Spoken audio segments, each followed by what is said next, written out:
Hey, sleepy listener. Welcome to Sleeping Podcast. Where in the world are you listening from? Let us know in the comments. And if you're ready to drift off, like and subscribe.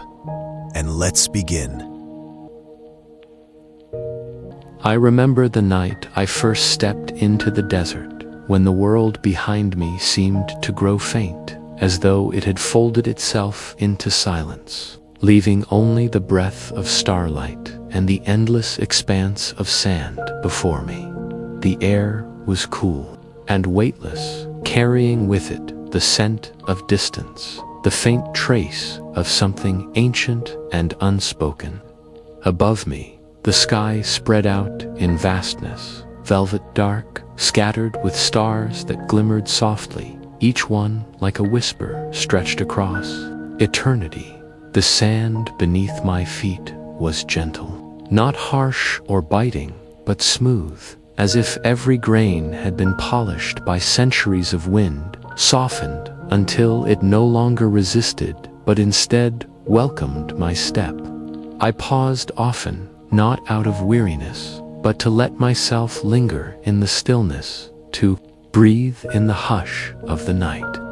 Each breath seemed to carry me deeper into quiet, as though the desert itself was teaching me how to move more slowly, how to listen more deeply. The horizon stretched endlessly, without boundary, yet I did not feel lost. Instead, there was a sense of being held by the sky, by the sand, by the steady pulse of time that seemed to move not in hours or minutes, but in drifting waves of silence.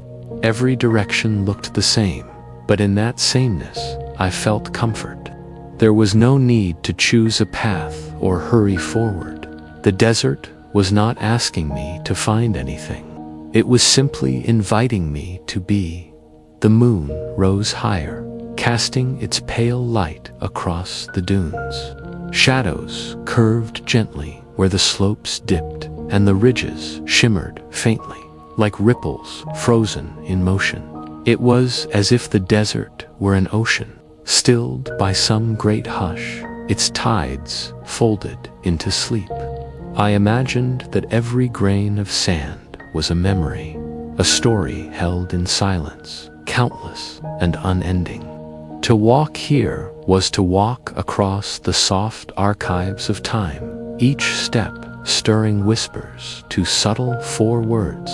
As I stood there, letting my eyes wander across the shimmering expanse, I felt a deep, quiet bloom within me, a quiet that matched the stillness around me. The desert seemed timeless, and in that timelessness, I too felt unbound.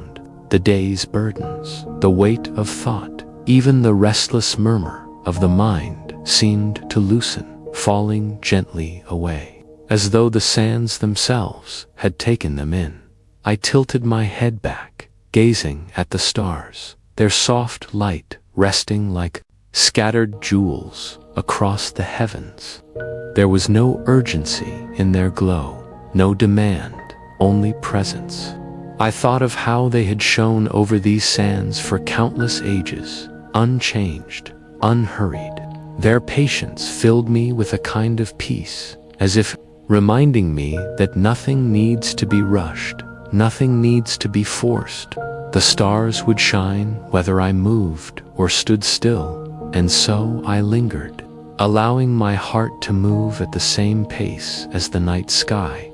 The desert air was cool against my skin, carrying with it a delicate dryness, as though the wind itself had been filtered through stone and silence.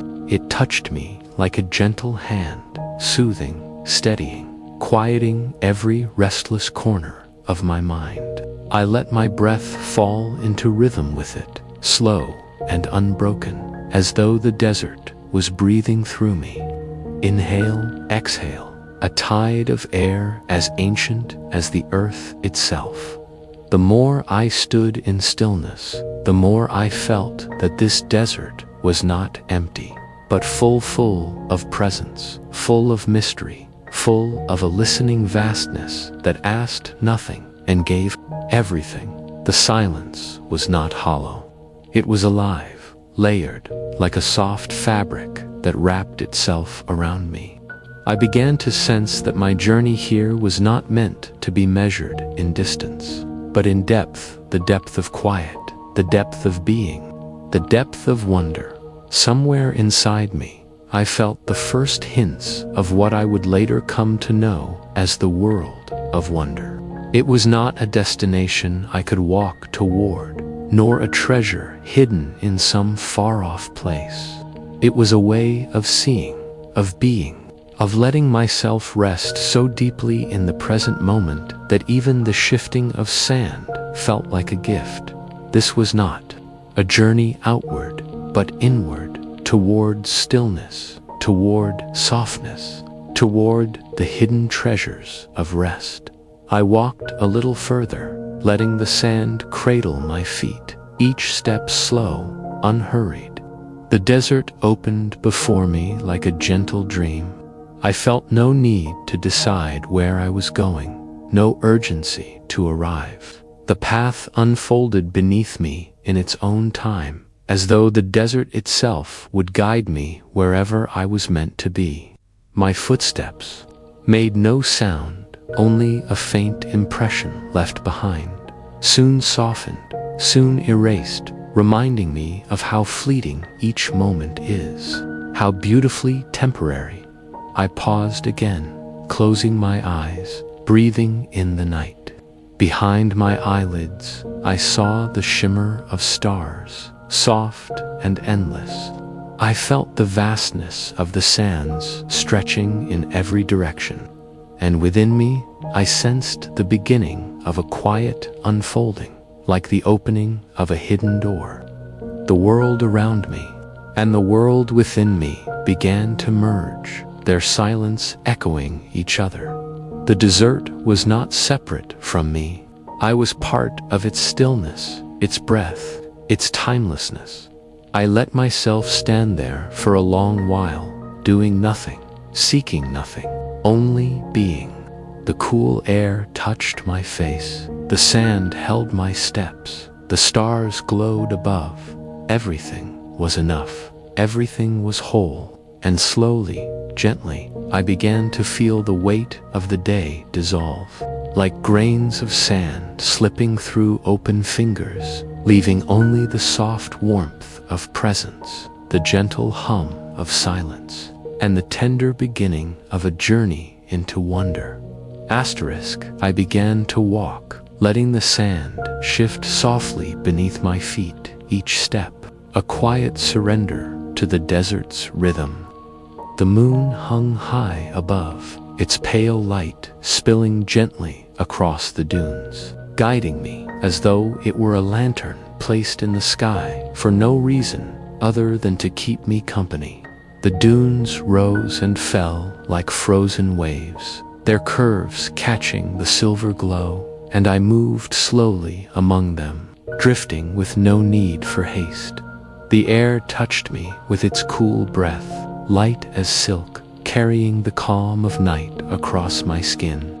Each inhalation felt like drawing in stillness itself, and each exhalation was a release, a letting go of anything restless that lingered within me. The more I breathed with the night, the lighter I felt, as if the weight of thought was slowly dissolving, carried away on the unseen currents of air. The sand beneath me was softer than I expected, almost fluid in the way it received my steps. It yielded without resistance, cradling each footprint before smoothing it away again, as though the desert wished for no record of my passing, only the quiet sharing of this moment. Sometimes the grains clung faintly to my feet, cool and delicate, like the touch of memory that lingers before fading. The more I walked, the more I felt the sand, not as something separate from me, but as an extension of stillness itself, an endless bed prepared for the night around me. The dunes curved gently into one another, their slopes bathed in moonlight, their valleys hidden in deep shadow. They looked alive in their quietness, as if breathing, the rise and fall of their shapes mirroring the inhale and exhale of some vast and patient being. I found myself falling into their rhythm, moving not with effort but with ease, as though I were being carried by the hush of the landscape. The silence here was unlike any I had ever known.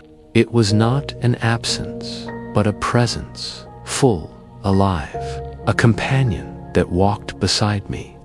At first, I noticed its stillness as a kind of vast emptiness, but the longer I lingered, the more I felt it wrap around me like a soft cloak, warm and protective. In its quietness, I began to hear things I had never noticed before: the slow beat of my heart, the faint sigh of breath as it left my lips, the delicate shift of sand with each step. All of it was part of the silence, woven into its texture, like threads in a tapestry of calm. I walked without aim, yet never felt uncertain. The moon above was steady, its silver glow always present, always watching. I thought of it not as a distant star, but as a companion, patient and gentle, walking alongside me from above. Its light spilled across the dunes like a soft river, guiding me forward, reminding me that there was no need to rush. Wherever I was already exactly where I needed to be at times. I paused on the crest of a dune, letting my gaze drift outward. The horizon seemed to melt into the sky, the line between sand and stars dissolving until I could not tell where earth ended and heaven began. It felt as though I were floating between two vast seas, the ocean of stars above and the ocean of sand below. Both were endless, both timeless, both carrying me into their quiet embrace. There was a dreamlike quality to the night, as if I were no longer walking with my body, but drifting with my spirit. The dunes seemed to sway slightly, not with movement, but with the soft shimmer of moonlight, as though they too were falling into a kind of dream.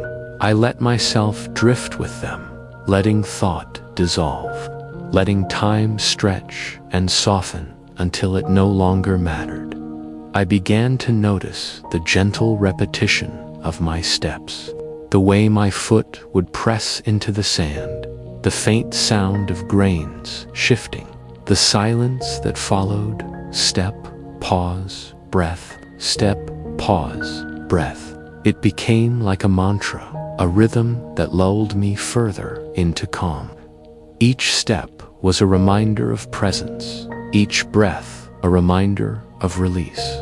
The night air was cool against my skin, but never sharp, never biting. It was the kind of coolness that refreshed without waking, the kind that soothed without stirring. I felt it move slowly around me, brushing against my face, flowing across my arms, weaving itself into the folds of my clothing. It was as if the night itself was breathing with me, a quiet companion walking in tandem, keeping pace with my steps. The dunes rose higher ahead of me, their slopes bathed in pale silver. I climbed them slowly, my steps sinking softly into the sand, each movement unhurried. At the top, I paused again, letting my eyes sweep over the undulating sea of dunes. They stretched endlessly in every direction, shimmering faintly under the moon's glow, like a great expanse of liquid light. The sight filled me with both awe and peace, as though I had stepped into a place where the boundaries of waking and dreaming blurred. I realized, standing there, that I was not simply walking through a desert. I was walking through a state, being a space where silence itself had form. where light and shadow were not opposites but companions, flowing together like breath. The desert was more than sand, more than sky. It was a threshold, a passage that led not outward but inward, carrying me deeper into stillness, deeper into rest. And so I continued, step by step, guided by the moon, accompanied by silence, carried between dream and time. The desert was endless, but I did not need an end. With each step, I was already arriving, already home, already embraced by the vast, tender quiet of the night. Asterisk, as I moved further among the silvered dunes, something gentle began to stir beneath the hush of sand. My eyes, softened by the quiet glow of starlight, noticed the faint suggestion of lines, patterns drawn not by wind but by hands long gone. At first, they were only impressions, so subtle I thought the night was playing with my vision. But as I knelt and brushed the cool grains away, I saw them more clearly, stones lying just beneath the surface, carved with marks that glowed faintly in the moonlight, as though holding a memory of the stars themselves. The stones were not bright, not sharp, not demanding of attention. They shimmered in a muted way, as if they had waited countless years, not to call loudly, but simply to be found by a quiet traveler willing to pause. Their carvings were soft and worn, edges blurred by time, yet they carried an undeniable rhythm line, curling like waves, symbols flowing like whispers caught in stone. I let my fingers rest upon them, feeling not roughness, but smoothness, polished by centuries of drifting sand, as though time itself had leaned close and softened them. I stood, slowly, gazing along the ground, and realized these stones stretched beyond the place where I had paused.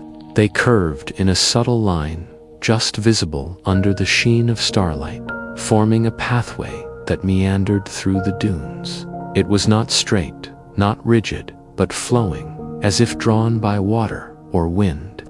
And though I had not sought a road, I felt gently guided by it, as if my steps had always been meant to follow where it led. There was no urgency in the path.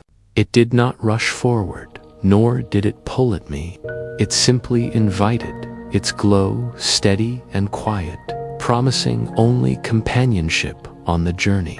I placed my foot upon the next stone, then the next, moving with the calm assurance of someone being held, rather than driven.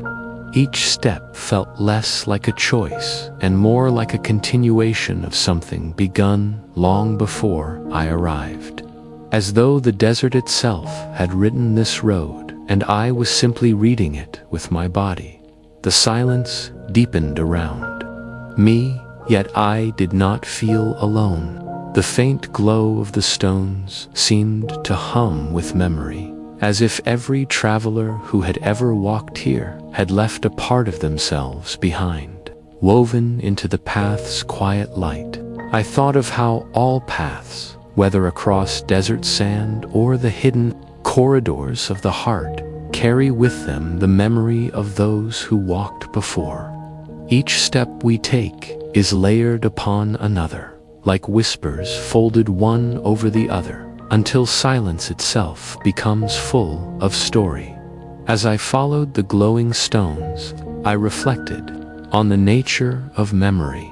Some paths are written in words, in pages and songs, but others are written in silence, in the way the earth holds impressions long after feet have passed. These stones were not loud monuments. They did not proclaim. They simply remained waiting, in stillness, keeping the weight of their stories safe beneath the desert sky. To walk upon them was not to uncover history in the way of scholars and books, but to feel history as a soft presence, a warmth beneath the soles of my feet, steady and reassuring. I felt no burden in this awareness. There was no heaviness, no demand that I carry what had been left here. Instead, there was a sense of being supported, gently lifted by those who had walked before me. The path seemed to hold me as much as I walked upon it, guiding not by command, but by embrace. Each step was a reminder that I was part of something larger than myself, an unbroken chain of wanderers and dreamers, each leaving a trace, each welcomed into the stillness of the desert. The dunes on either side swayed gently in the light of the moon, their shadows shifting as though listening. I felt as if the desert itself leaned closer to witness my passage, not with curiosity, but with quiet acceptance. In the silence, I thought of how every journey is less about moving from one place to another, and more about being carried by the invisible hands of time, memory, and presence. Now and then, I paused to look back, and the stones behind me glowed just as softly as those ahead.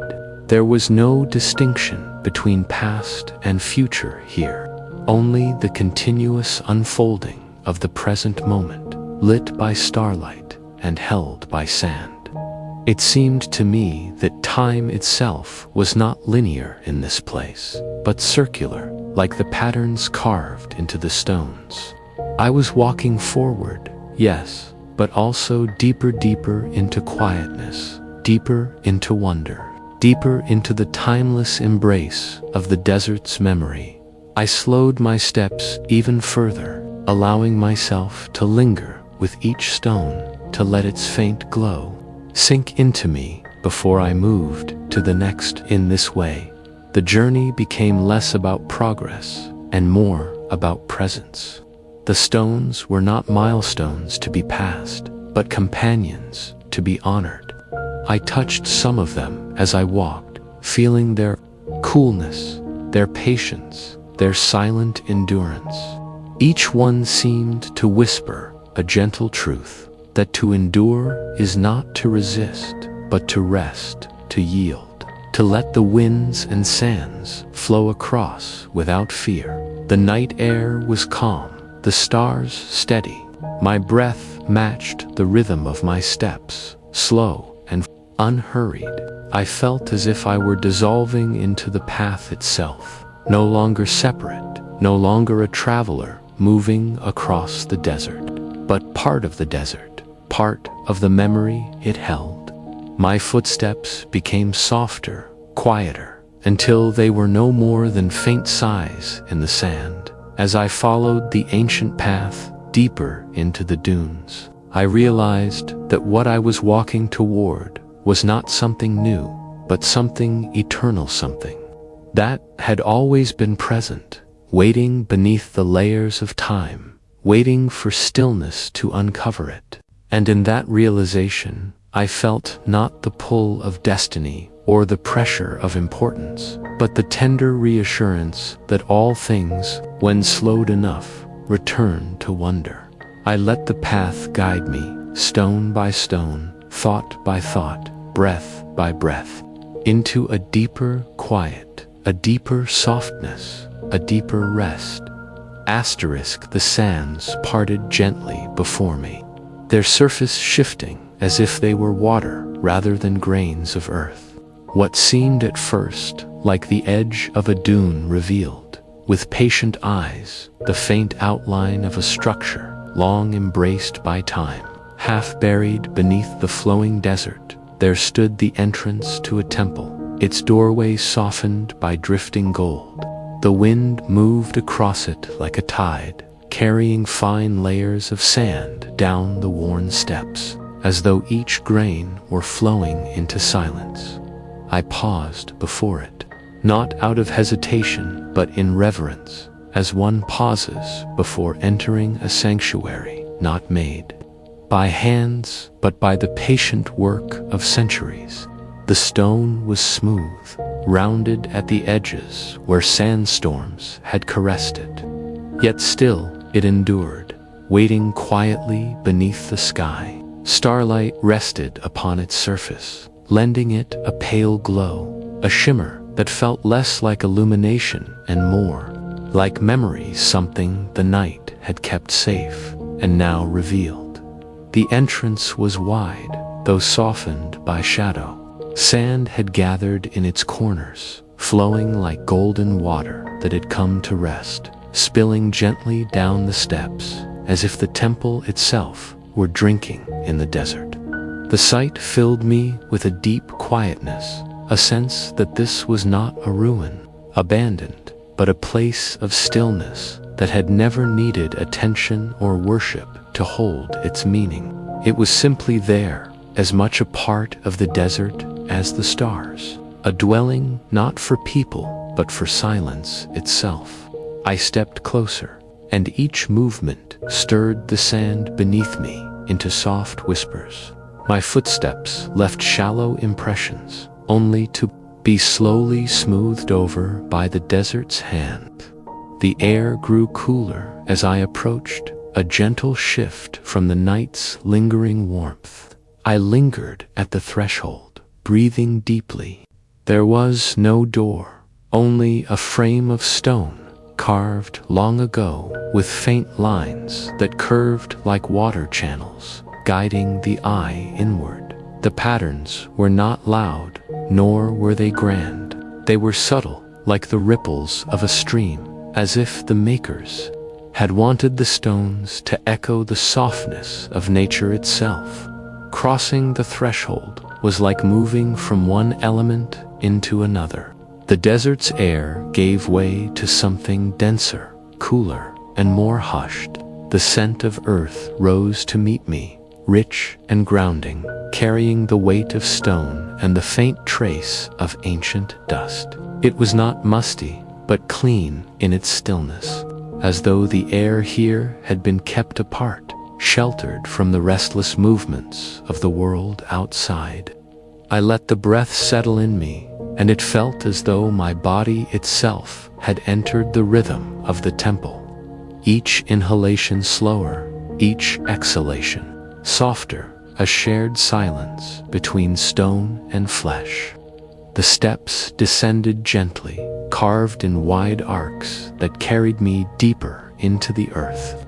Sand clung to them, flowing in thin veils, as if it too were descending, drawn inward like a river.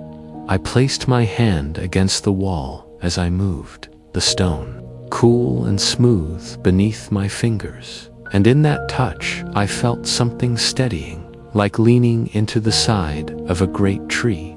There was no sense of ruin here, no echo of abandonment. Instead, there was only presence, a quiet presence that seemed to receive me without question, without demand.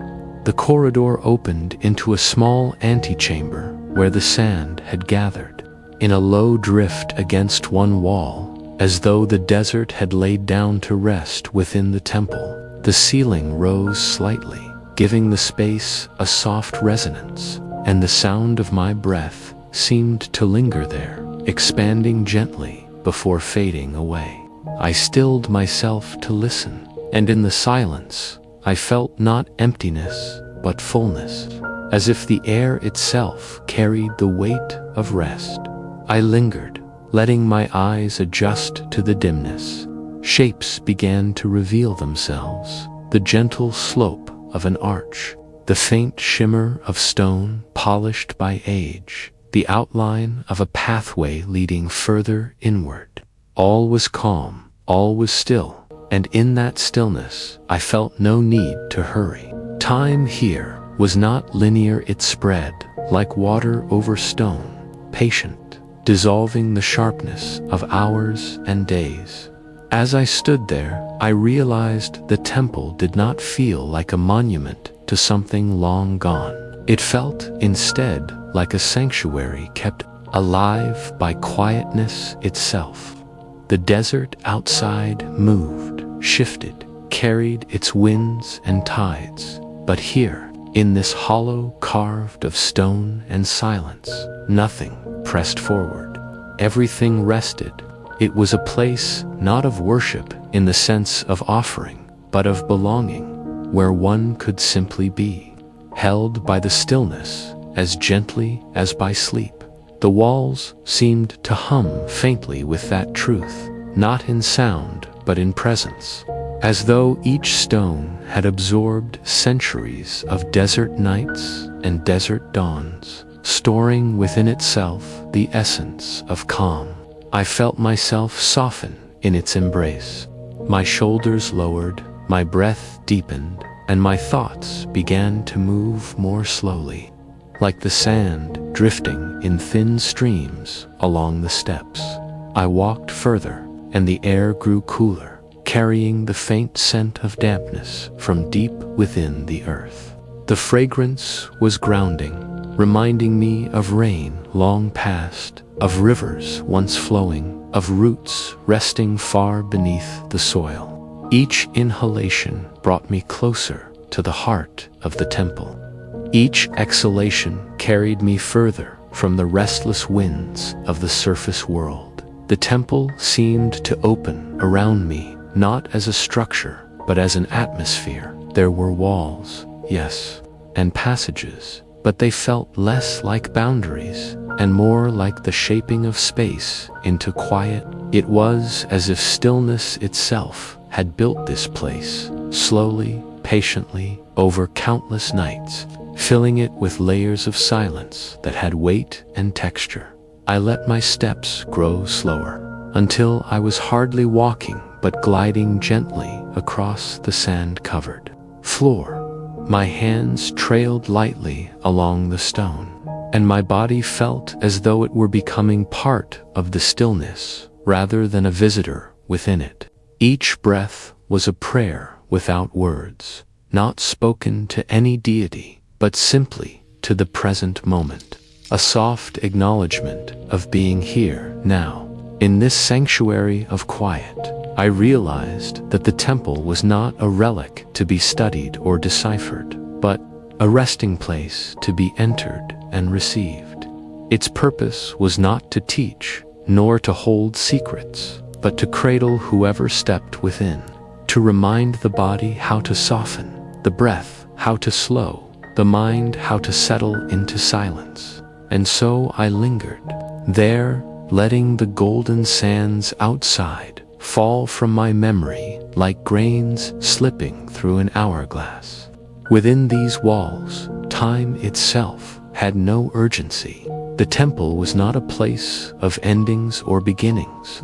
It was simply stillness, vast and tender, offering its quiet presence like a gift that asked nothing in return. The passageway curved inward, leading me into a chamber that felt as though it had always been waiting in the heart of the earth.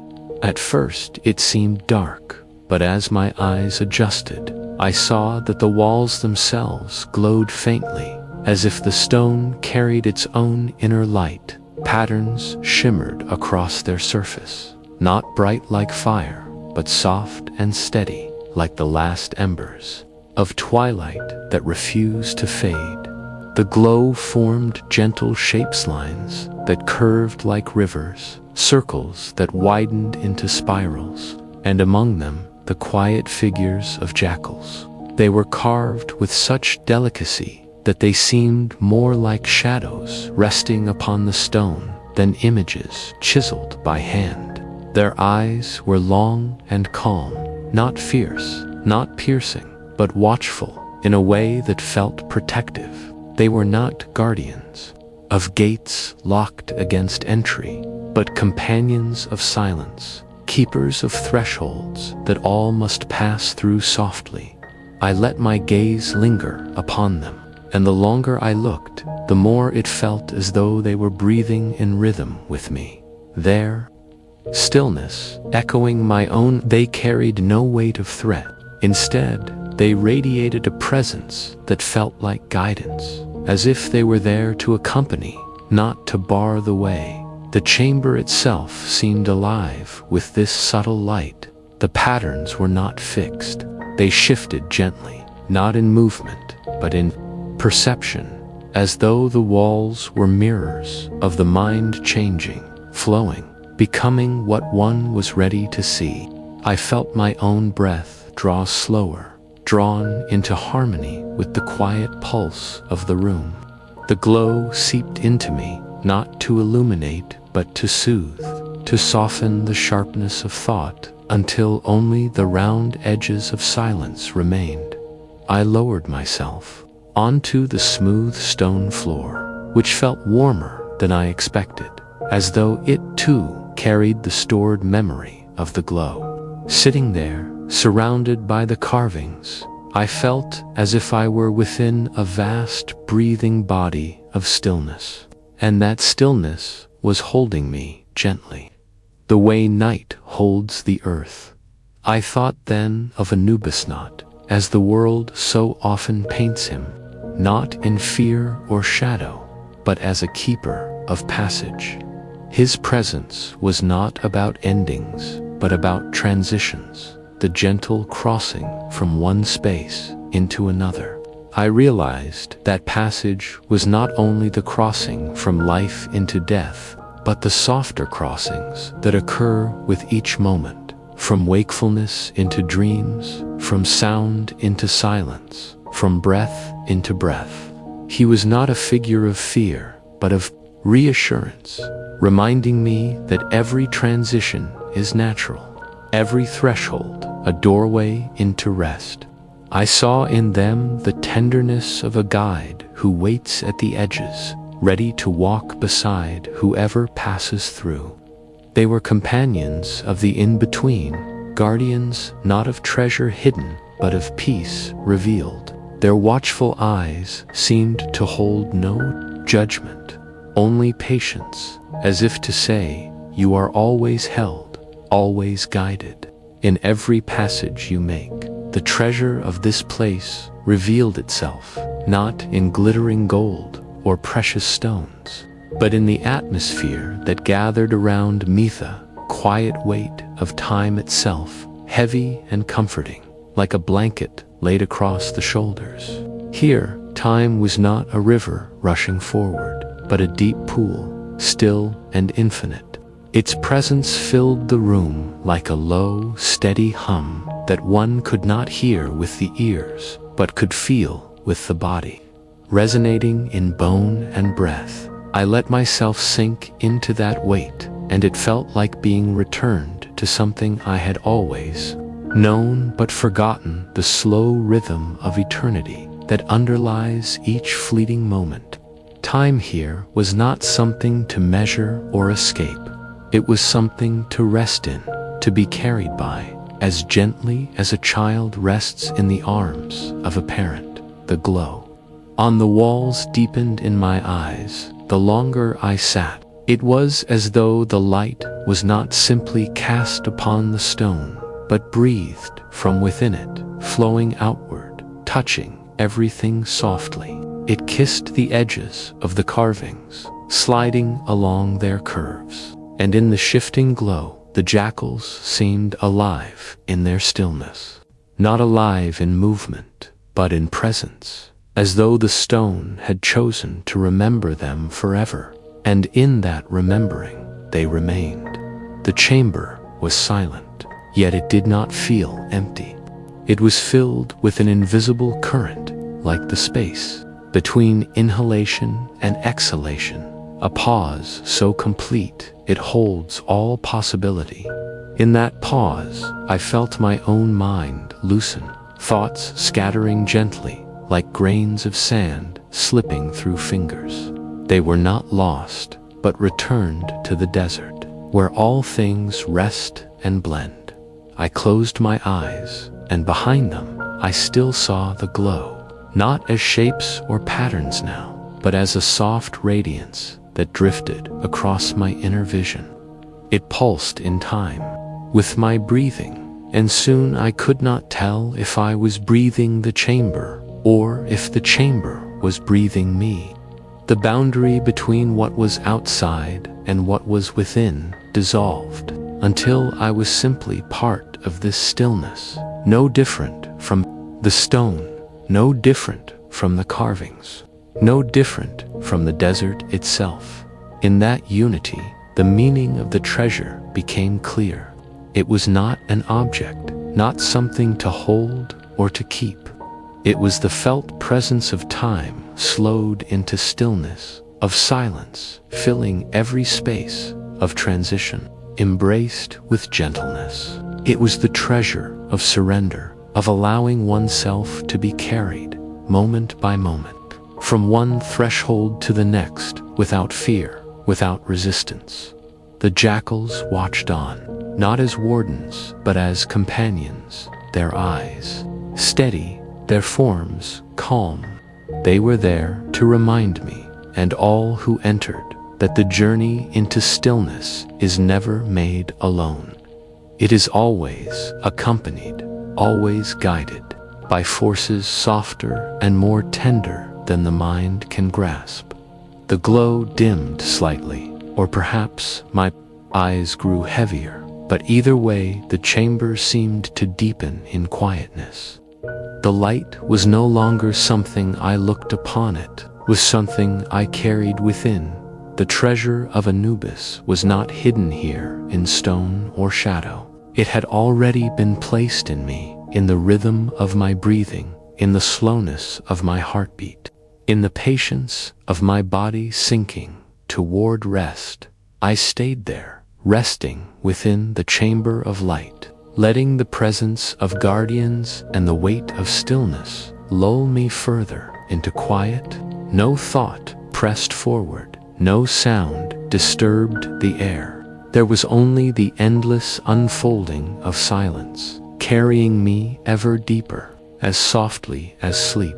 The chamber of light led me onward into another space, where the air grew cooler and the silence deepened into something even more complete.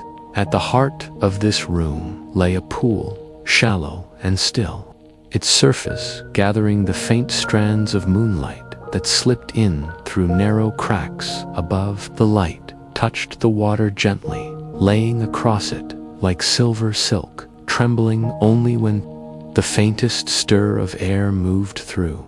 I lowered myself to the smooth stone edge and let my body settle into its quietness. The pool was not large, not wide like a lake, but it carried a depth that felt infinite. Its water was so clear that I could see the pale stone at the bottom, yet it reflected the ceiling above in such perfect stillness that I could have believed the stars themselves had been captured here, resting in its embrace.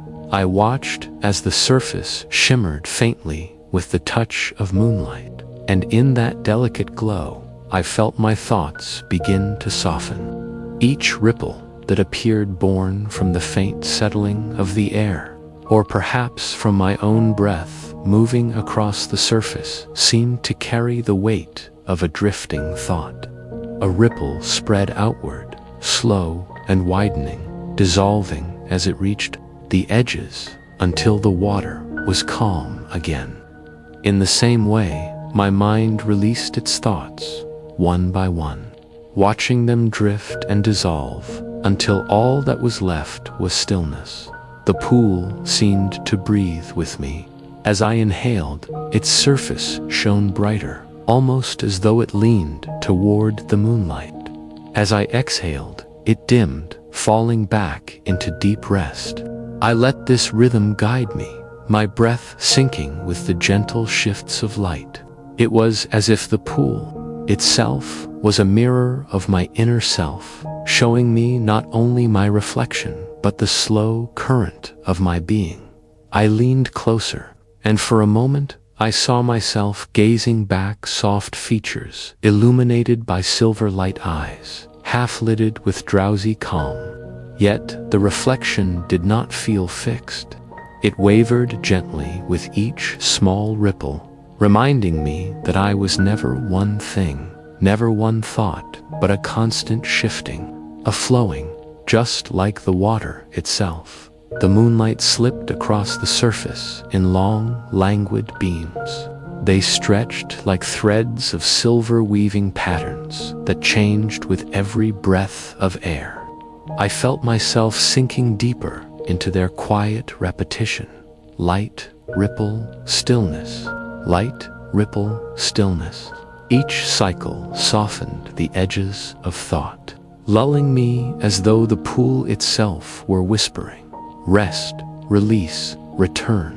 The water held no urgency. It asked nothing of me but to be present, to sit, to watch, to breathe. In its silence, I felt a kind of companionship, as though the pool was keeping vigil with me, watching over the drifting moments of the night. I thought of how often water has been a mirror for the world, and how rarely we stop to look into it with patience. Here, there was no rush, no need to grasp or understand. The pool gave only its reflection, and in that gift, I felt myself dissolve into something larger than thought. A ripple spread across the surface, slow and soft, reaching the far side before returning again. I watched it move, its journey neither hurried nor delayed, just a quiet unfolding. And I thought of how every breath I took was the same an unfolding ripple across the body, moving through me gently, leaving behind stillness that waited for the next breath. The cracks above allowed only the faintest shafts of moonlight, and yet those beams were enough to turn the pool into something radiant. It reminded me that even the smallest touch of light can transform stillness into beauty, that even the quietest moment holds its own treasure. I let my hand drift just above the surface, not touching, only feeling the cool air that hovered above it. My fingertips tingled with the nearness of water, and I imagined the pool sensing me, too, recognizing my presence as gently as I recognized its prized. I wondered if the pool held the memory of everyone who had ever looked into it, their reflections, dissolving into the ripples, their quiet breaths blending into the silence. The longer I sat, the more the repetition of water calmed me. Ripple, stillness, ripple, stillness. It was like the beating of a slow drum, not of sound but of rhythm, drawing me inward, guiding me toward rest. My thoughts, once scattered, had become fewer, and then gentler, until they seemed no more substantial than the shimmer of light on the water. They came, they passed, and the pool received them all with the same quiet acceptance. At times, the water grew so still it seemed not to exist at all. It became pure reflection, a silver mirror without boundary. Looking into it, I felt as though I were gazing into a sky turned upside down, an endless depth that stretched both above and below me. In that moment, I felt the boundaries of place dissolve. I was no longer in a temple, no longer within stone walls, was floating within stillness itself, endless and gentle, like being carried on an unseen current. The water spoke without words, in a language of light and silence. It told me that stillness is not emptiness, but fullness, that every pause holds more than motion, that rest is its own form of richness. It showed me that just as ripples soften and fade, so too do worries, memories, thoughts. Nothing need be held too tightly. All will settle back into stillness. In time, my eyelids grew heavier as I watched the soft gleam of moonlight waver upon the water. The silver beams seemed to stretch further and further until they reached not only the pool but into me, weaving threads of rest through my body. I felt as though I were made of the same quiet substance, my thoughts and breath dissolving into a slow, endless rhythm, I leaned back against the stone, letting my body rest fully.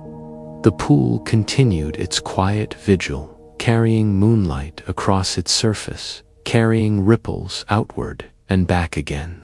I no longer tried to follow each one, but allowed them to move as they wished, knowing they would always return to stillness. The water, the moonlight, the silence, all of it became a single lullaby, a song without sound, leading me deeper into rest.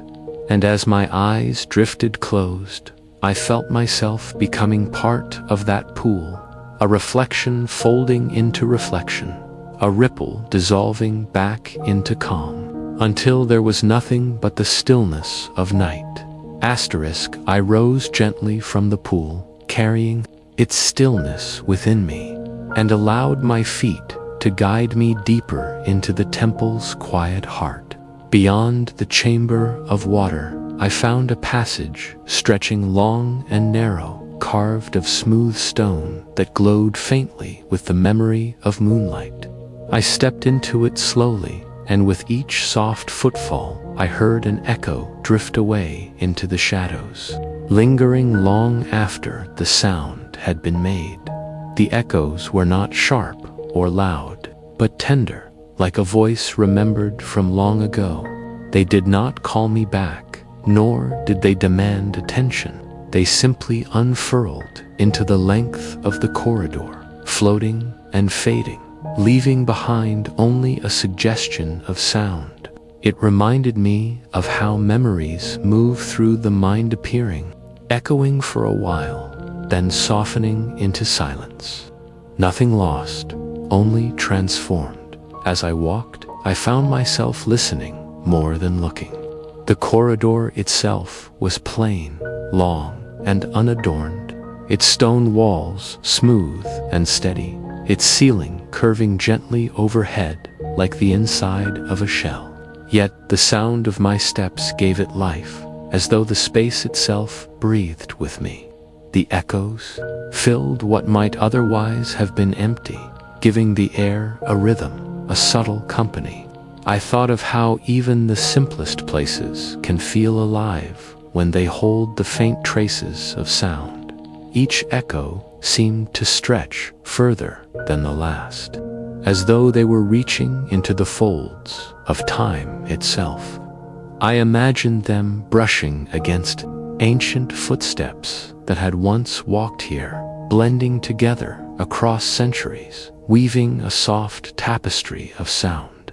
Perhaps the corridor remembered every traveler who had ever passed through, their presence still alive in these gentle reverberations. The more I listened, the slower I walked. My pace matched the rhythm of the echoes, step, sound, drift, fade. The repetition lulled me into a state of deep ease, as though I were walking not through stone, but through time itself, drifting on the quiet waves of my own movements. There was no urgency, no destination pressing forward. The corridor itself felt like the journey, endless and calming, a space where I could simply continue, step by step, without needing to arrive. Sometimes the echoes overlapped, folding into one another like ripples in a pond. They merged and softened, then dissolved again into stillness. It felt like listening to layers of memory, where one thought gently blends into another, until all of them become part of a single, seamless hush. The air was cool, and it carried the faintest scent of stone, dry and ancient, grounding me further in this place of timelessness. I thought of how memories often return in the same way, unexpected, unhurried, their presence lingering but never demanding. An old image, a half-forgotten sound, a faint impression of a feeling. Like echoes, they arrive, they touch us, and then they recede again, leaving behind the soft weight of their passing. In this corridor, I felt as though I were walking through those very memories, letting them echo, letting them fade. Without clinging to any of them, the light was dim but steady, not coming from torches or lamps, but from the stone itself, which seemed to glow with a muted silver tone, as though the corridor held its own moonlight deep within. It gave everything a dreamlike quality, softening the edges of the walls and blending floor into ceiling, until it felt as though I were floating inside a long, endless dream. At times, the corridor seemed to stretch without measure, as though I could walk forever and never reach its end. But instead of unease, it filled me with comfort. There was something soothing in the idea of endlessness, of having no need to arrive, no need to leave. To walk in such a place was to surrender to the rhythm of being, step after step, echo after echo. As time itself slowed to a gentle drift, I closed my eyes for a few steps and let the sound guide me. The echoes stretched out around me like invisible threads, reminding me that I was always accompanied, even in silence. They reminded me that nothing is ever truly gone: the sound of a footstep, the memory of a thought, the passing of a breath. All linger, all return in their own quiet way. The corridor felt less like a place and more like a passage within myself. Each step carried me deeper into my own quietness, my own reflective heart. The echoes seemed to hum with recognition, as though they were not only my footsteps, but the echo of every thought, every breath I had ever carried within me. They moved outward, faded, and returned, just as thoughts do, just as life itself does. I felt time stretching and softening here. Minutes, hours, perhaps even days might have passed, but all of it blended into a single flow, unbroken and serene. The corridor did not measure time in moments, but in echoes, waves of sound that came and went, marking the rhythm of existence without urgency or demand. My footsteps grew slower still, until I was barely moving, and yet the echoes continued to carry me forward. They were like companions, walking with me, reminding me that even silence has its music. I thought of how the night sky holds echoes of stars long extinguished, how the sea holds echoes of waves that have long since broken, and how the heart holds echoes of every tenderness it has ever known. The corridor stretched on, but I felt no need to reach its end. In this place, the journey was its own destination, the walking its own rest. I let myself sink into that truth, step after step, echo after echo, until even the act of walking became dreamlike. The sound of my own footsteps grew softer, until they were little more than whispers. The echoes lingered longer than the sound itself, as though the corridor wanted to hold on to each note just a little while more, refusing to let it vanish too quickly. It was like being cradled in memory, suspended in time, surrounded by the gentle assurance that nothing is lost, that all things drift into silence, but none truly disappear. I breathed deeply, and my breath joined the echoes, expanding and fading in the same tender rhythm.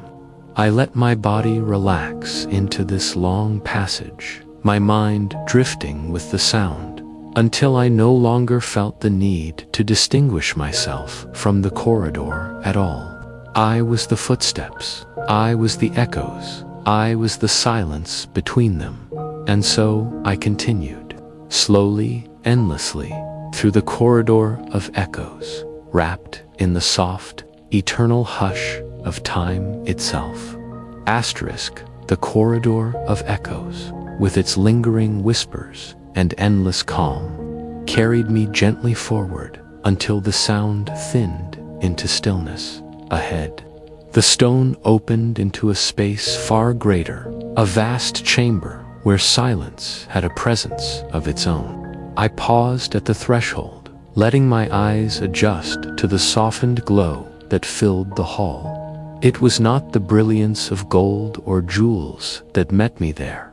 No shimmer of wealth or glitter of riches greeted me. Instead, what I found was a collection of objects, ancient and steady, each resting quietly in its place as though it had been waiting for countless ages. The chamber was lined with urns of smooth stone, their surfaces dulled by time but glowing faintly with a patina of memory. Scrolls were stacked carefully in alcoves, their edges worn, their ink softened by the weight of centuries. Small statues stood along the walls, not polished or adorned, but carrying a presence, a weight of stillness that seemed more precious than any treasure of glittering kind. The light here was gentle and even, not from torches, not from the moon, but from the air itself, as if age itself had grown luminous, shedding its own quiet radiance. Everything seemed touched by a soft glow, not sharp, not dazzling, but warm and muted, like candlelight hidden behind a veil. I stepped further inside, my footsteps hushed by the vastness of the room. I felt as though I had entered not a storehouse, but a sanctuary where time itself had chosen to rest. The objects were not arranged for display or possession. They were simply here, gathered together, carrying within them a stillness so profound. My gaze traveled slowly across the hall. Each object seemed to breathe, not with motion, but with memory. The urns held the hush of earth. The scrolls carried whispers of thought. The statues radiated presence like quiet guardians. They did not call attention to themselves, and yet, standing among them, I felt surrounded by a richness deeper than any gleam of gold. As I walked between the rows of relics, I let my hand drift gently across the air, hovering just above their surfaces. It felt almost like moving through a field of subtle warmth, as though each object carried its own gentle aura. I wondered how many hands had placed them here, how many eyes had once gazed upon them, and how much silence had gathered around them. Since at last, I paused before a small figure carved in stone shape, so simple and unassuming. Yet it seemed to radiate a quiet strength. The surface was worn smooth by time, its features softened, but I felt drawn to it. Slowly, reverently, I reached out and let my fingertips rest against the stone. The sensation surprised me. Instead of the cold hardness I expected, I felt warmth, as though the statue had been holding on to something far older than fire. It was not the warmth of heat, but the warmth of presence, of memory, of stillness preserved. The stone seemed to pulse softly beneath my touch, not in rhythm, but in quiet assurance, like a hand resting gently within mine. I closed my eyes and breathed deeply. The chamber seemed to lean closer, its silence enveloping me. I felt as though the statue was not just an object, but a vessel holding within it the weight of time, the essence of patience, the echo of countless moments folded together. It was not speaking, and yet it told me everything, that true treasures are not possessions, to be taken but moments of stillness kept safe across the ages. The longer I lingered, the more I understood. The urns, the scrolls, the statues, all of them were not gathered here to display knowledge or to flaunt wealth, but to preserve something more delicate, the quiet spaces between breaths, the silence between footsteps, the stillness that waits. patiently beneath all movement. That was the true treasure. Not gold, not jewels, but the enduring presence of time itself, gently kept, gently offered. I thought of how often we rush through life, searching for what glitters, what calls attention, forgetting the treasures that rest quietly within reach. A pause at the edge of dawn, the warmth of a breath in cool air, the hush of evening shadows lengthening across stone. Here, in this chamber, I saw those moments made solid, shaped into forms, held in stillness so they would not be lost. I moved from one relic to another, allowing myself to feel their presence, not with my hands this time, but with my breath, my listening. The silence around each one felt slightly different, as though each carried its own unique stillness, its own flavor of time. Some were deep and grounding, others lighter, like the pause between ripples on water. Together, they created a harmony, a chorus of silence more powerful than sound. The chamber itself seemed to breathe with me. I inhaled slowly, and the relics glowed faintly brighter, as though answering. I exhaled, and their glow softened again, sinking back into their ancient calm. I wondered if perhaps this was why they had been gathered here, not to be admired or studied, but to create a sanctuary where silence itself could be felt, treasured, kept alive. As I continued to walk among them, my own movements grew slower, softer. I felt no need to seek further, no need to touch again. It was enough to simply be here, to breathe in the stillness, to let it become part of me. The treasures did not ask to be owned or taken. They asked only to be honored, to be witnessed. In their quiet dignity, I thought again of the warmth beneath my hand, the pulse within the stone. I carried that sensation with me, letting it settle into my chest, into my breath. It reminded me that the most precious treasures are often the ones we cannot hold in our hands, the stillness between heartbeats, the quiet presence of being alive in this moment. The hall around me seemed infinite. Yet, I knew that it was not the size of the chamber that mattered, but the depth of what it contained. Time itself had gathered here, and I had been invited to walk among its treasures. So, I lingered there, unhurried, breathing in the silence, feeling it wash through me like a tide. Every object in the room seemed to whisper the same truth, that the world's most enduring treasures are not glittering possessions, but the quiet weight of stillness preserved, waiting patiently for us to notice, to rest, to listen. I lingered among the quiet relics, their silent presence surrounding me like a gentle circle of guardians.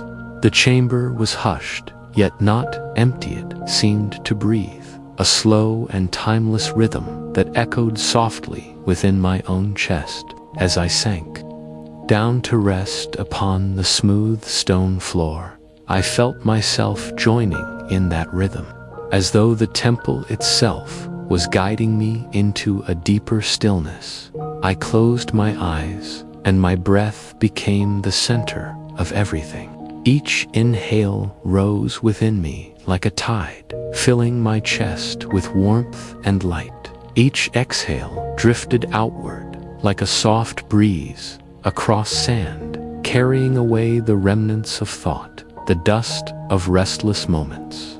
I imagined that my inhalations were golden, not in color, but in feeling, bright, soft, and nourishing, like sunlight settling through a veil. My exhalations were their gentle counterpart, a quiet release, flowing outward with ease, leaving me lighter with every cycle in that quiet chamber. Surrounded by the treasures of time, I realized that the greatest treasure had been with me all along. The breath, so simple, so constant, so easily overlooked, was older than every scroll, every urn, every statue around me. It was the first sound of life, the first movement we make upon entering this world, and it continues without asking for attention, a gift that never demands and yet sustains everything.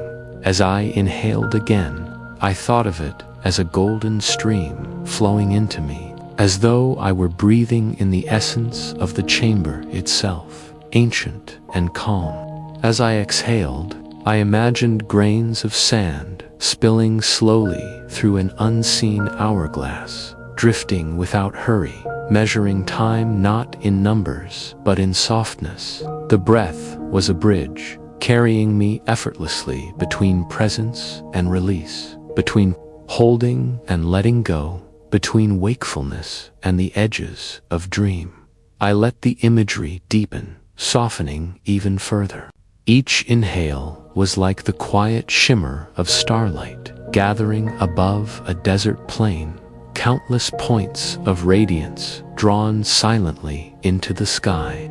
Each exhale was like the sigh of those same stars reflected on a still body of water, their glow dissolving gently into ripples that faded back into stillness.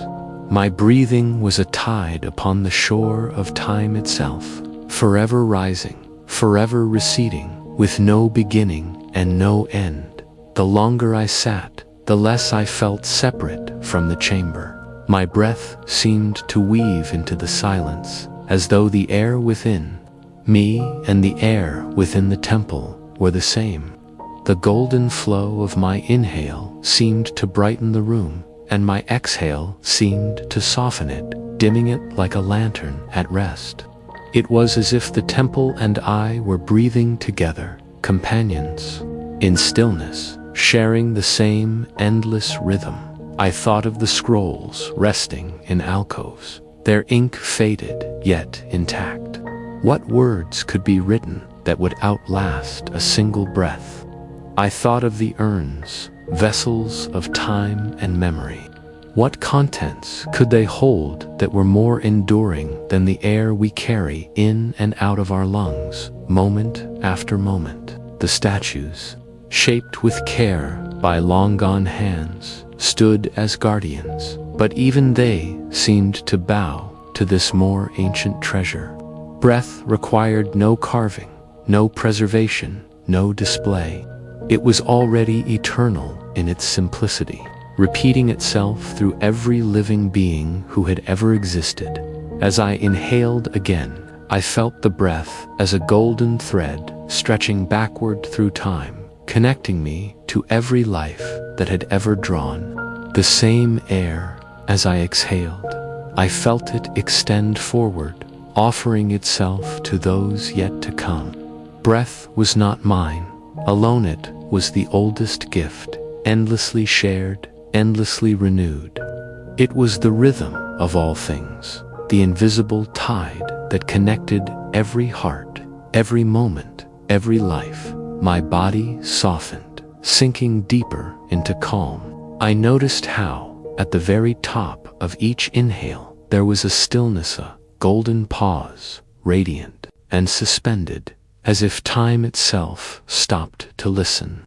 And at the end of each exhale, there was another stillness, quieter still, like the hush that follows the setting of the sun. These pauses were treasures within treasures, silent jewels set between the tides. I stayed with them, savoring the gentle hush. Inhale pause, a golden glow expanding within. Exhale pause, a quiet surrender into the vastness. Over and over, like waves upon an infinite shore, the chamber seemed to shimmer with this rhythm. The statues leaned closer in their stillness. The scrolls whispered softly, not with words, but with presence. The urns glowed faintly, as if warmed by the breath flowing through the room. Even the stone walls seemed to expand and contract with me, as though the temple itself had always known that this was the true treasure, the one carried within every moment. My thoughts dissolved gently, like dust settling upon water. I no longer needed to name each inhale or imagine each exhale. The rhythm carried me now, a lullaby older than memory. I felt myself drift upon it, as though lying on a raft in a golden sea. Each rise and fall of breath, like the rocking of calm waves in that softened state. I realized that breath was not only the oldest treasure, it was also the most generous. It asked for nothing, but gave everything. It could not be hoarded, could not be lost. It came freely, again and again, as long as it was needed. Even in silence, it remained a quiet companion, always near. I stayed there a long while, though time lost all shape. Each breath melted into the next, until there was no counting, no measuring, only a golden rhythm, endless and kind. The treasures around me faded from view, yet their essence remained, woven into the breath that flowed through me. At last, I let myself lean fully into stillness. Inhale, a golden light filling me with calm. Exhale, a gentle release carrying me deeper into rest. The oldest treasure cradled me, timeless and tender, until I could feel nothing but its quiet embrace, steady, infinite, serene. I did not expect there to be more, yet the temple revealed another secret, as if it had been waiting for me to be quiet enough to notice. Beyond the chamber of treasures, a narrow passage opened, leading me gently downward. The air grew cooler, softer, almost tender upon my skin, as though guiding me into a deeper layer of stillness. When I reached the end of the passage, the stone gave way to earth, and I found myself standing at the edge of an underground garden. It stretched before me in hushed mystery, an unseen sanctuary beneath the weight of the temple above. The ceiling arched low, its stone cracked with thin veins through which moonlight slipped, falling in delicate strands. The light touched roots that hung from the ceiling like threads of silver, and it lingered upon blossoms that glowed faintly with their own soft radiance. Bioluminescent petals shone in shades of pale blue and green, no brighter than a whisper, just enough to make the air shimmer with a dreamlike hue. The garden did not dazzle, it hushed. It was alive with gentleness, a place where even the smallest leaf seemed to breathe in silence. I stepped slowly onto the soft earth, each movement sinking me deeper into calm. Beneath my feet, moss spread like a green carpet, cool and yielding, welcoming me as though it had been waiting for this quiet encounter. The roots of ancient trees wove themselves into the walls and floor, not chaotic, but graceful, like patterns drawn by time. They reached downward, anchoring the garden to the unseen world beneath, while above, flowers unfurled with silent patience. The fragrance here was delicate, hardly more than a suggestion, like memory brushed upon the air. A sweetness touched with damp soil, the scent of life resting in stillness.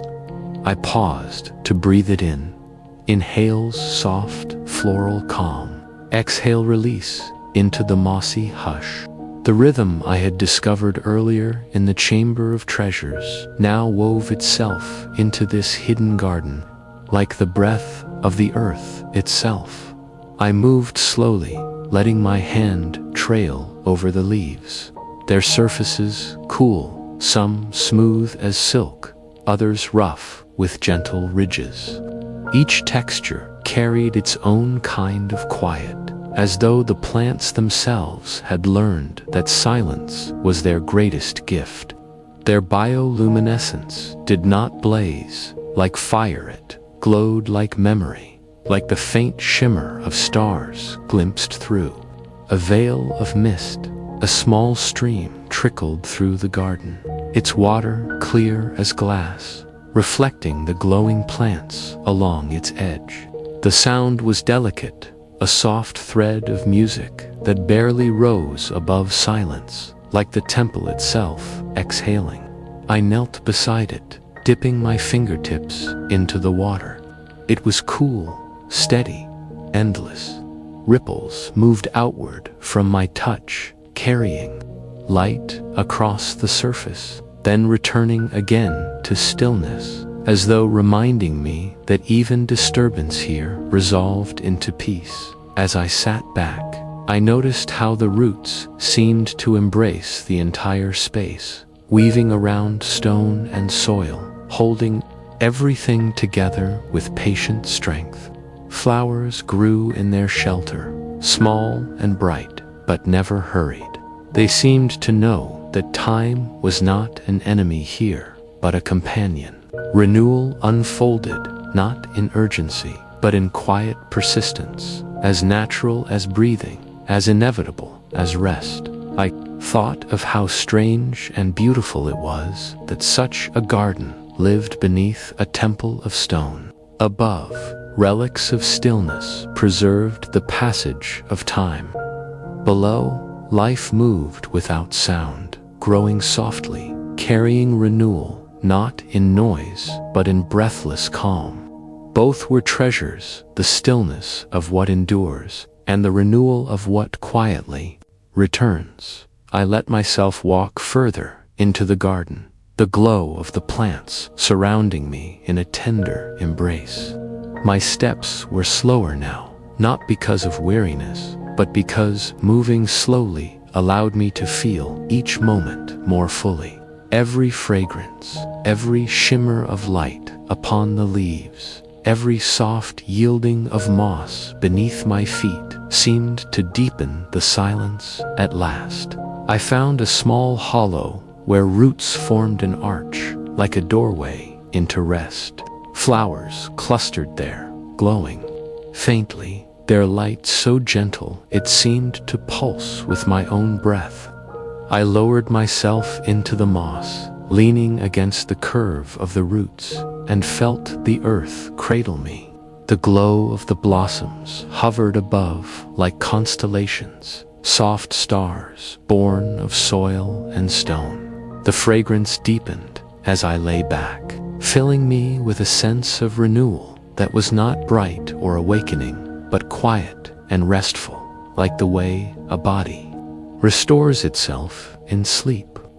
I thought of how renewal does not always need energy or motion. Sometimes it arrives in stillness, in silence, in the soft persistence of roots and flowers growing where no one is watching. As I closed my eyes, I felt the garden breathing with me. The roots carried the weight of time, anchoring me to the earth. The flowers offered their glow, faint and constant, as though to remind me that even in the darkest chambers, light endures. The stream whispered softly, carrying everything forward, yet never rushing. The longer I remained, the more I understood. This garden was not meant to dazzle or awaken. It was meant to lull, to cradle, to show that renewal itself can be restful.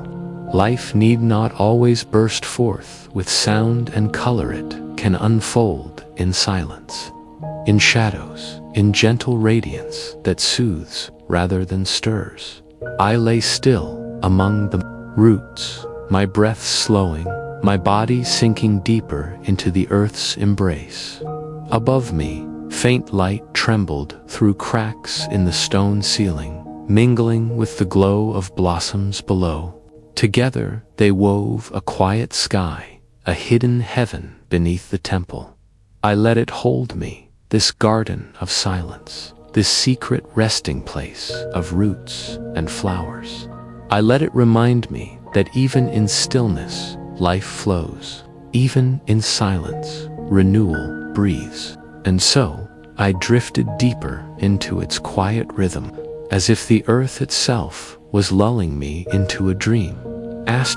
The garden deepened as I walked, and soon I heard the faintest murmur of water. It was not the trickle of the small stream I had touched before, but something wider, slower, more steady. I followed the sound through the hush of roots and glowing blossoms until the earth opened, and before me lay a gentle river winding through the hidden garden.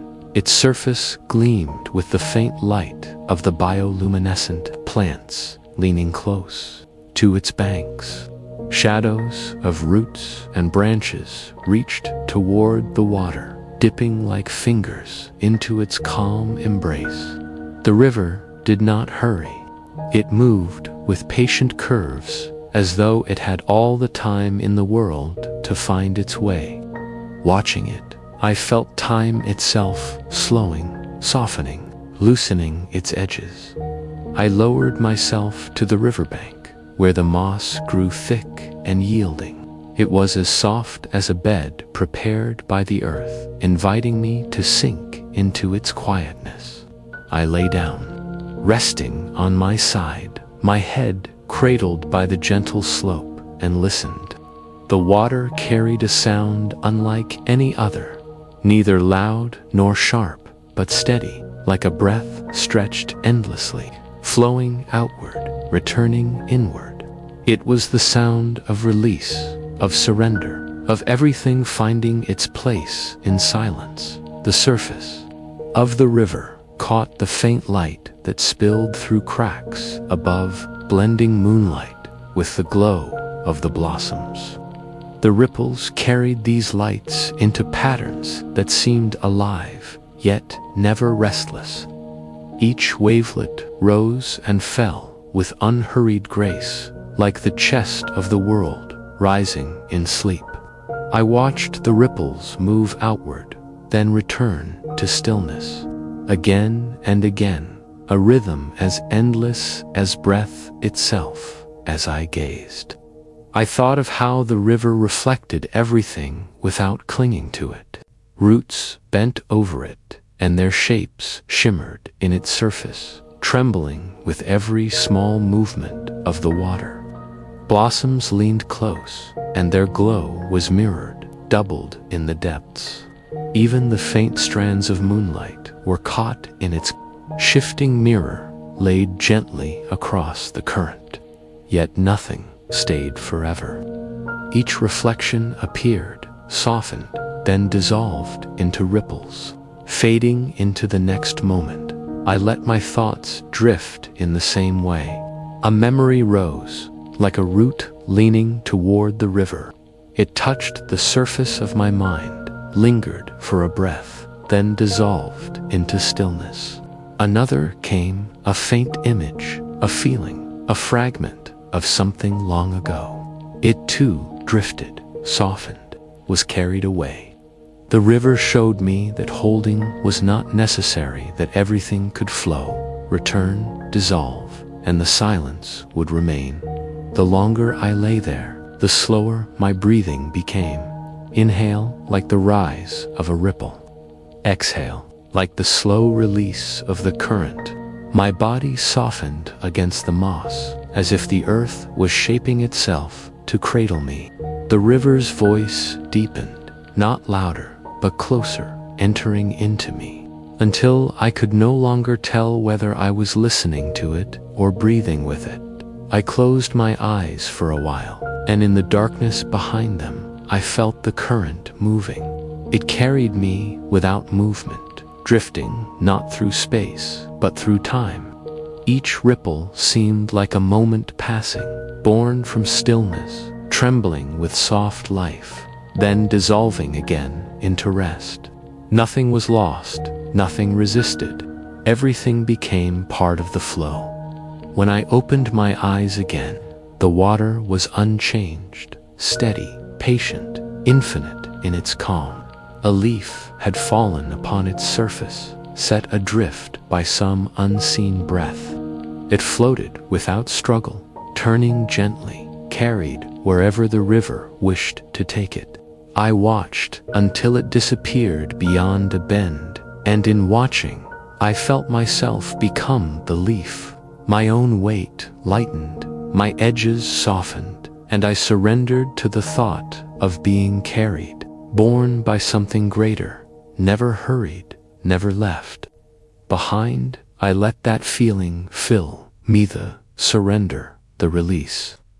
My breath deepened, and I imagined each inhale as water flowing into me, clear and cool, filling me with calm. Each exhale was a ripple spreading outward, carrying with it the remnants of thought, of memory, of tension. Breath and river became one, endless and gentle, a tide without beginning or end.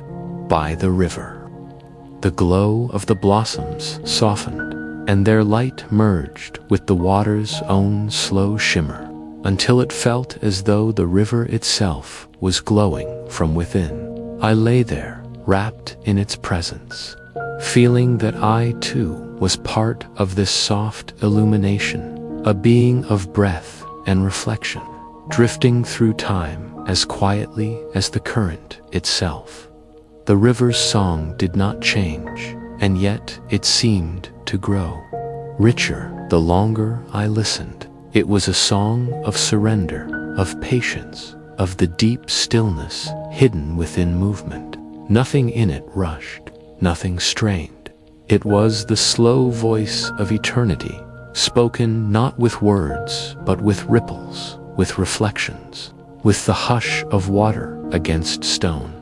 I closed my eyes again, sinking deeper into the rhythm.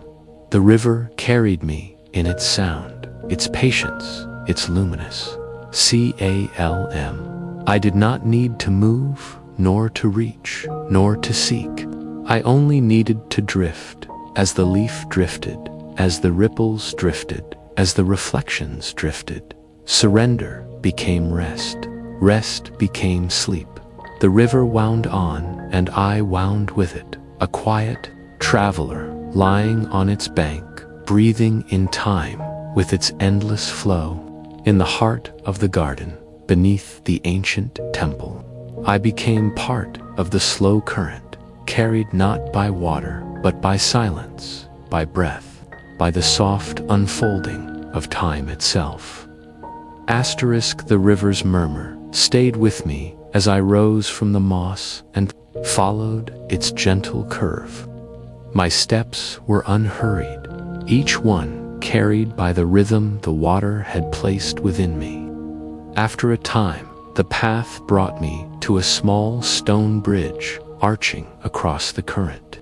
It was simple, made of worn blocks, fitted so long ago that moss had claimed the spaces between them, softening every edge.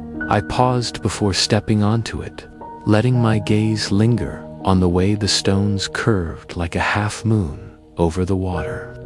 The bridge seemed more than stone, more than passage.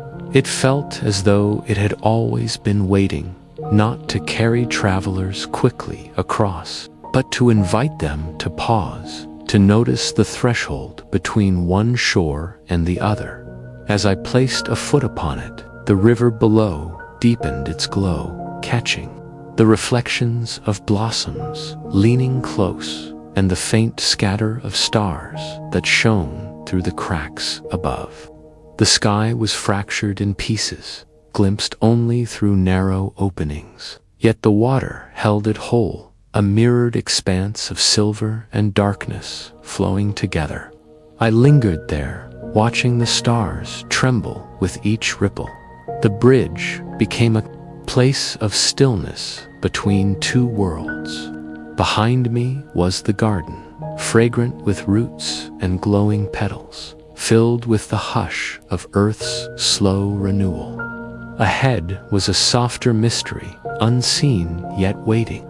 The bridge itself felt like a moment of pause, the breath held gently between inhale and exhale.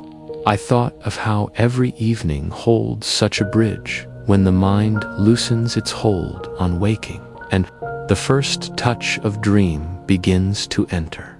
I walked slowly upward, feeling the stones beneath me, cool and steady. Each step carried a weightless echo, like a memory of movement rather than the movement itself. It's when I reached the highest point of the arch, I stood still, gazing down at the river below. Its surface reflected me in fragments, the faint curve of my form, softened by the ripples, dissolving even as I looked. The stars shimmered beside my reflection, so close it seemed I could reach into the water and touch them. They did not shine with brilliance, but with the quiet glow of ancient patience, their light softened by distance and water alike.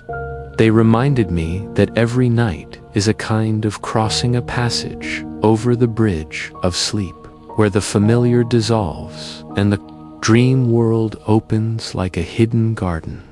I rested my hands upon the stone railing, feeling its coolness against my skin. The bridge felt alive, as if it carried not just my body, but my thoughts, guiding them gently from the solid ground of wakefulness into the soft drift of dream. I imagined that the river beneath was time itself, flowing endlessly, and that each night, in crossing this bridge, I was carried into its deeper currents. Standing there, I allowed myself to breathe in rhythm with the river's flow. Inhale the slow gleam of stars widening across the water. Exhale, their light dissolving into ripples. My breath became the crossing. Each cycle, another step toward stillness. I felt the air deepen around me, a quiet more profound than silence, like the hush that falls when the world turns inward to rest. I thought of all the thresholds that exist but often go unnoticed, the closing of eyes, the drifting of thought, the first soft edge of sleep. Each is a bridge, tender and invisible, guiding us into places where words no longer matter, where images rise and dissolve without effort. This stone bridge, resting over the slow river, seemed to hold all of those passages within it. I began to walk again, each step measured, each one lighter than the last. The moss between the stones brushed faintly against my feet, and the river's glow followed me, as though carrying me gently across. The world behind me grew softer, less distinct, while the world ahead seemed to breathe with hidden calm. When I reached the other side, I paused again, turning to look back. The bridge arched quietly, its stones blending with shadow, its reflection doubled in the water. For a moment, it was difficult to tell where the stone ended and the river began, as if both were part of the same endless pattern. The stars shimmered through both water and air, so that sky and river and bridge became one, dissolving boundaries. I felt myself dissolve, to not lost, but opened, like breath released into vastness. Crossing the bridge did not feel like leaving one place for another, but like stepping more deeply into the same stillness that had always been waiting. The river flowed on, carrying stars, carrying reflections, carrying time itself.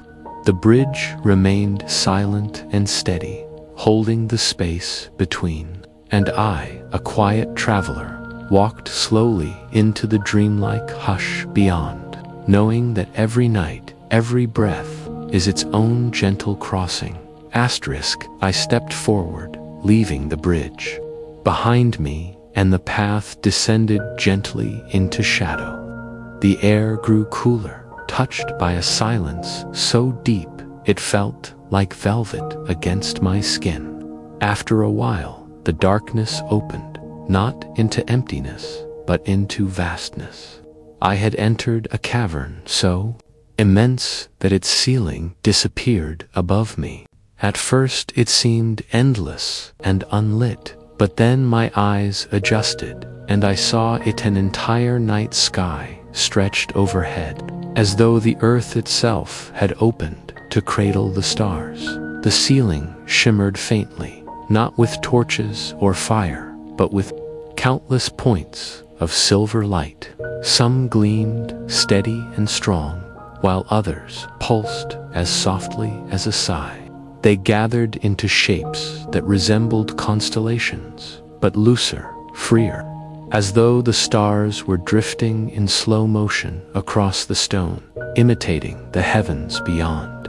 It was impossible to tell if they were carved, painted, or something more ancient, as though the cavern itself had become a mirror for the sky. I felt my breath grow longer, slower, simply from looking upward. Each inhale expanded like the arc of the dome. Each exhale softened like light dissolving into the deep.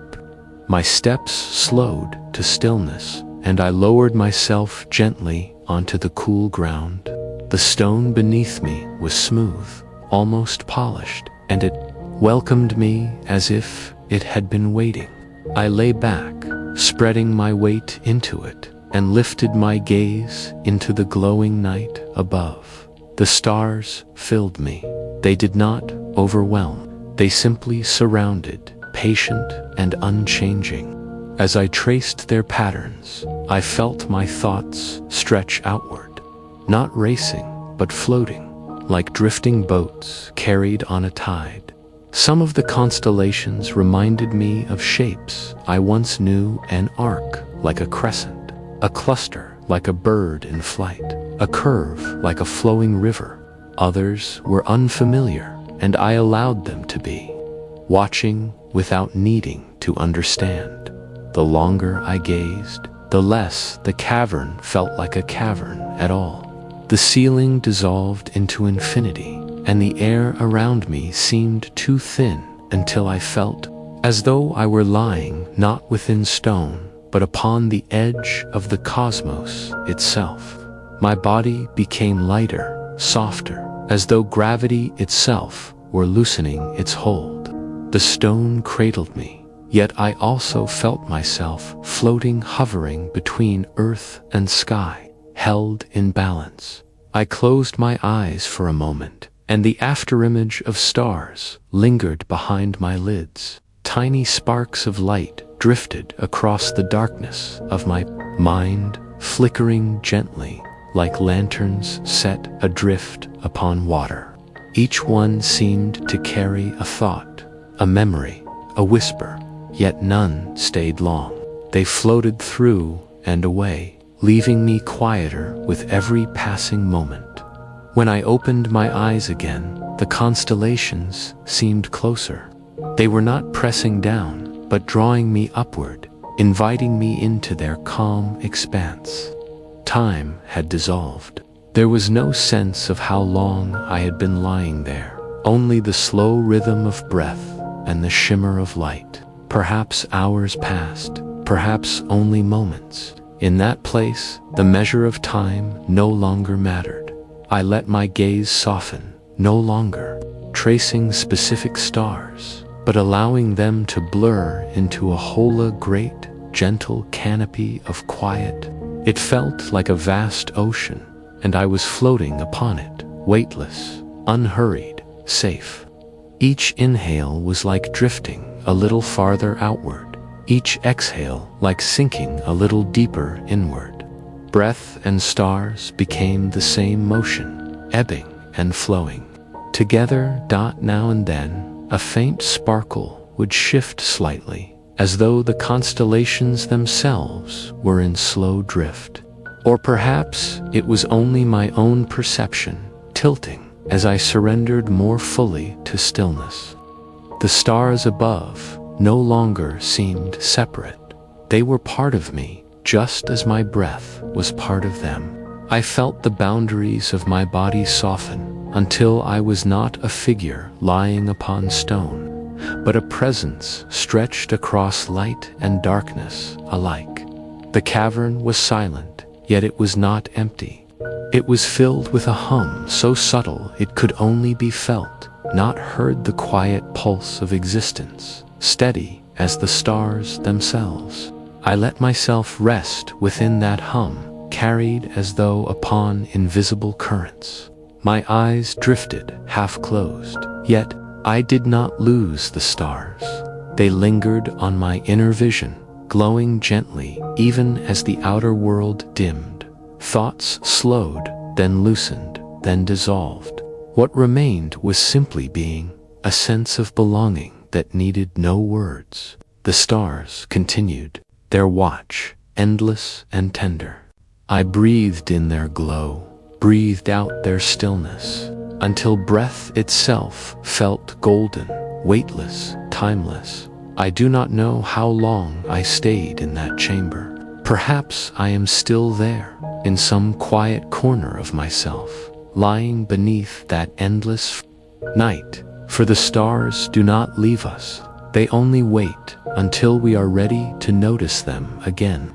And as I drifted deeper into their embrace, I felt as though I had crossed yet another bridge, this time not over water, but into the vastness of dream. For a long time, I lay beneath the star-filled cavern, gazing upward until my eyes grew heavy. The constellations blurred and softened, and when at last I let my eyelids close, I discovered that something deeper was waiting in the stillness. At first, it was only the absence of sound, a vast and quiet space stretching around me. But the longer I rested within it, the more I began to sense that this silence was not empty. It had a presence. It breathed. The silence was not a void, but a voice, though it spoke without words. Its tone was softer than a sigh, lighter than a breeze, deeper than the sea. It pressed gently around me, not to confine, but to cradle. I felt it brushing over my skin like fabric spun of night, wrapping me in a shawl of quiet comfort.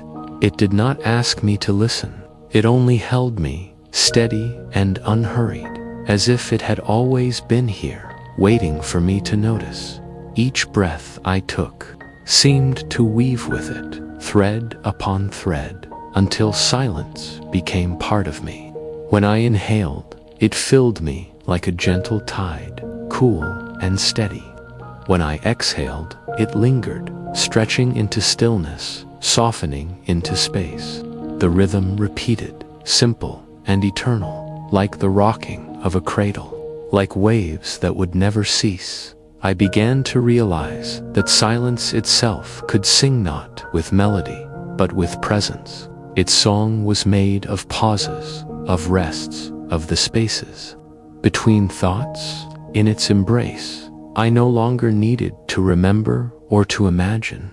I only needed to drift, carried along as if upon invisible arms. The silence deepened. It became softer still, like down feathers settling, like dust drifting in a beam of light. It lay across my chest, my hands, my eyelids, and soon I could no longer tell where my body ended and the hush began. I was wrapped, layered, folded into it. Every breath I released was gathered and returned to me as comfort, a quiet reassurance that I was safe, that I was seen, even in wordless night. I thought of how, in the world above, silence is often mistaken for emptiness.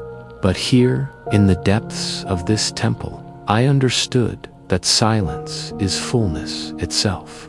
It is the space that holds everything, gently, without judgment. It is the pause between the beating of the heart, the breath between one thought and the next. It is the softest companion, always waiting, always patient. I let the silence carry me, as though I were a child again, rocked slowly in arms too vast to see. I felt the edges of my being dissolve into its embrace. My limbs grew heavy, then light, then not at all. What remained was the rhythm of stillness, pulsing in the same cadence as my own breath. The silence began to feel textured, like fabric drawn gently across the skin. Sometimes it was smooth, like silk flowing in water. Sometimes it was thick, like wool in winter, warming and steadying. At moments, it felt as thin and transparent as gossamer, lifting and floating with the faintest current. With every shift, it carried me deeper into rest, folding and unfolding me like cloth, time stretched wide, until it no longer felt like moments passing, but a single, unbroken drift. I could not tell if the silence was inside me or outside me, or whether the difference mattered at all. I floated in it, and it floated in me. Together, we were one quiet body, breathing in harmony. Again and again, I returned to the rhythm. Inhale, silence enters, cool and endless. Exhale, silence lingers, warm and steady. Inhale, fabric drawn across the chest. Exhale, fabric settling over the body. Over and over, it slowed me further, each cycle carrying me deeper into stillness. I realized then that silence was not only wrapping me, it was listening. It was hearing me, not with ears, but with presence. Every thought I let go of, every flicker that passed across my mind, it received without judgment, dissolving it into calm. It did not ask me to empty myself. It simply offered to hold what I released. And so I gave it everything, breath by breath, thought by thought, until there was little left but the softness of being. The silence grew luminous, not with light, but with a sense of glow, like warmth behind closed eyes, like the hush of snow falling under moonlight. It spread across me, seeped through me, until I could not help but surrender. I let it carry me, support me, cradle me, as though I were drifting on waters without end.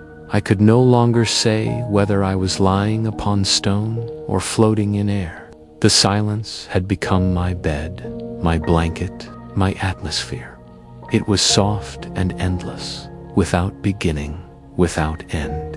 Within it, I felt both weightless and deeply grounded, as though I were rooted in peace while also soaring beyond the edges of myself. I breathed once more, slowly, fully, and the silence wrapped itself closer, a final layer, a final comfort. No words remained, only the voice of stillness, humming softly in every corner of me. Its lullaby was endless, and in its song, I drifted, I rise slowly from the cavern floor, though it feels less like standing and more like being lifted, as if the silence itself has taken me by the hand. There is no rush, no urgency, only the sense of being carried deeper into stillness, deeper into the quiet heart of the temple. Each step is heavy, not with burden, but with release, as though my body has begun to understand that it no longer needs to hold itself upright against the weight of the day. Gravity is tender now, not pressing me down, but cradling me in its wide, patient arms. The air grows softer with every step, dim yet gentle, filled not with echoes, but with a vast hush that seems to guide me further inward. My thoughts, once scattered like dry leaves in the wind, have grown fewer. They drift now, like feathers in water, dissolving into ripples before they can settle. What remains are not thoughts at all, but images, slow and fluid, rising and falling like dreams on the surface of a tide. I see sands stretching endlessly, golden and smooth, lit by a faint glow, as if each grain remembers the warmth of a sun. Long gone, the sands do not shift quickly, but flow like time itself, a slow current of stillness, a river made of moments. Each breath I take seems to scatter them, only for them to settle again. Endlessly patient, endlessly calm, stars shimmer above those sands, far and wide, yet they do not burn with urgency. They glimmer softly, like lanterns placed at immeasurable distances, their light falling in slow streams across the quiet expanse. They do not pierce the night, but soothe it, their glow steady and kind, as though the whole sky were whispering. A lullaby I could almost hear, yet never need to. Water comes to me next. A pool, a river, a sea, cannot say which it is, for it shifts like a dream. It is not the roar of waves, not the rush of rivers, but water at its gentlest.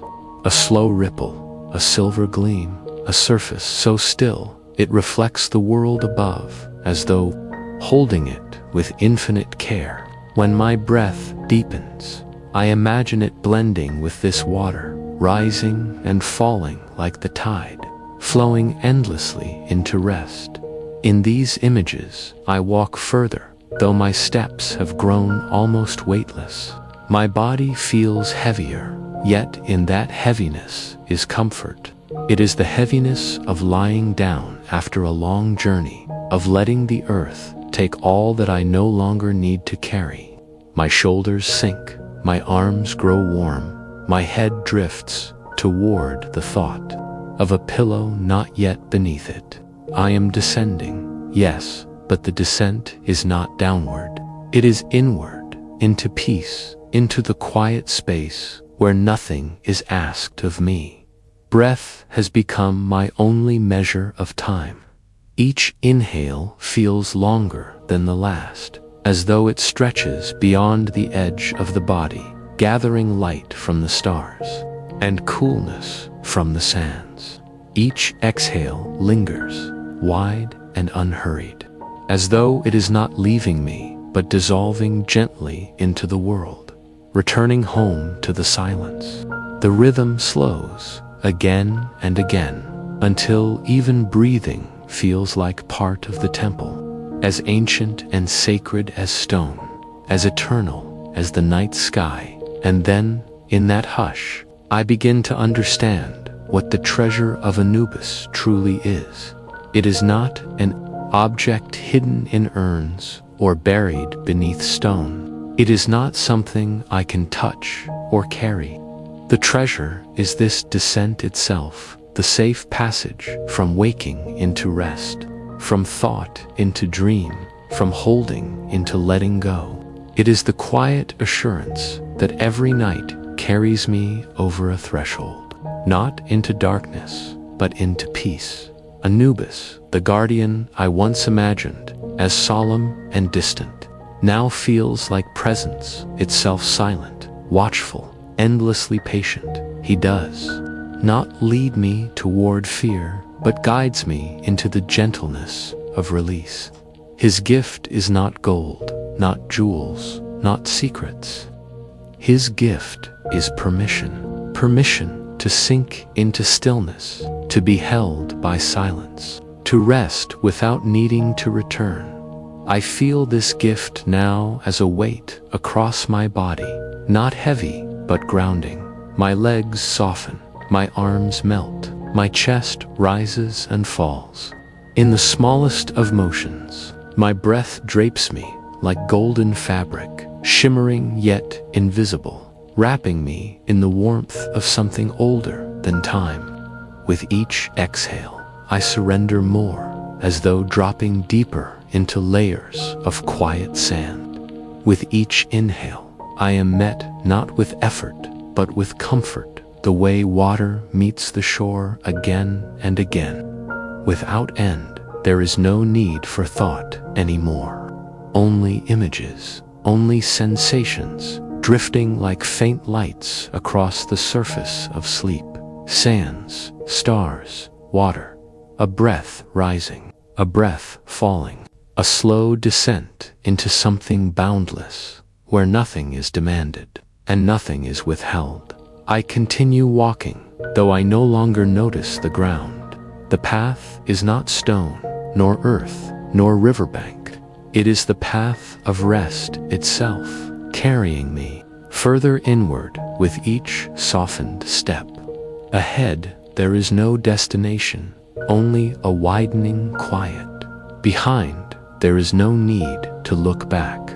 All that matters is the gentle pull of stillness, like a tide that welcomes me home. I let myself go deeper, heavier, softer. The silence is complete now, though within it I sense the faint shimmer of eternity, the same eternity in sands, in stars, in water, in breath.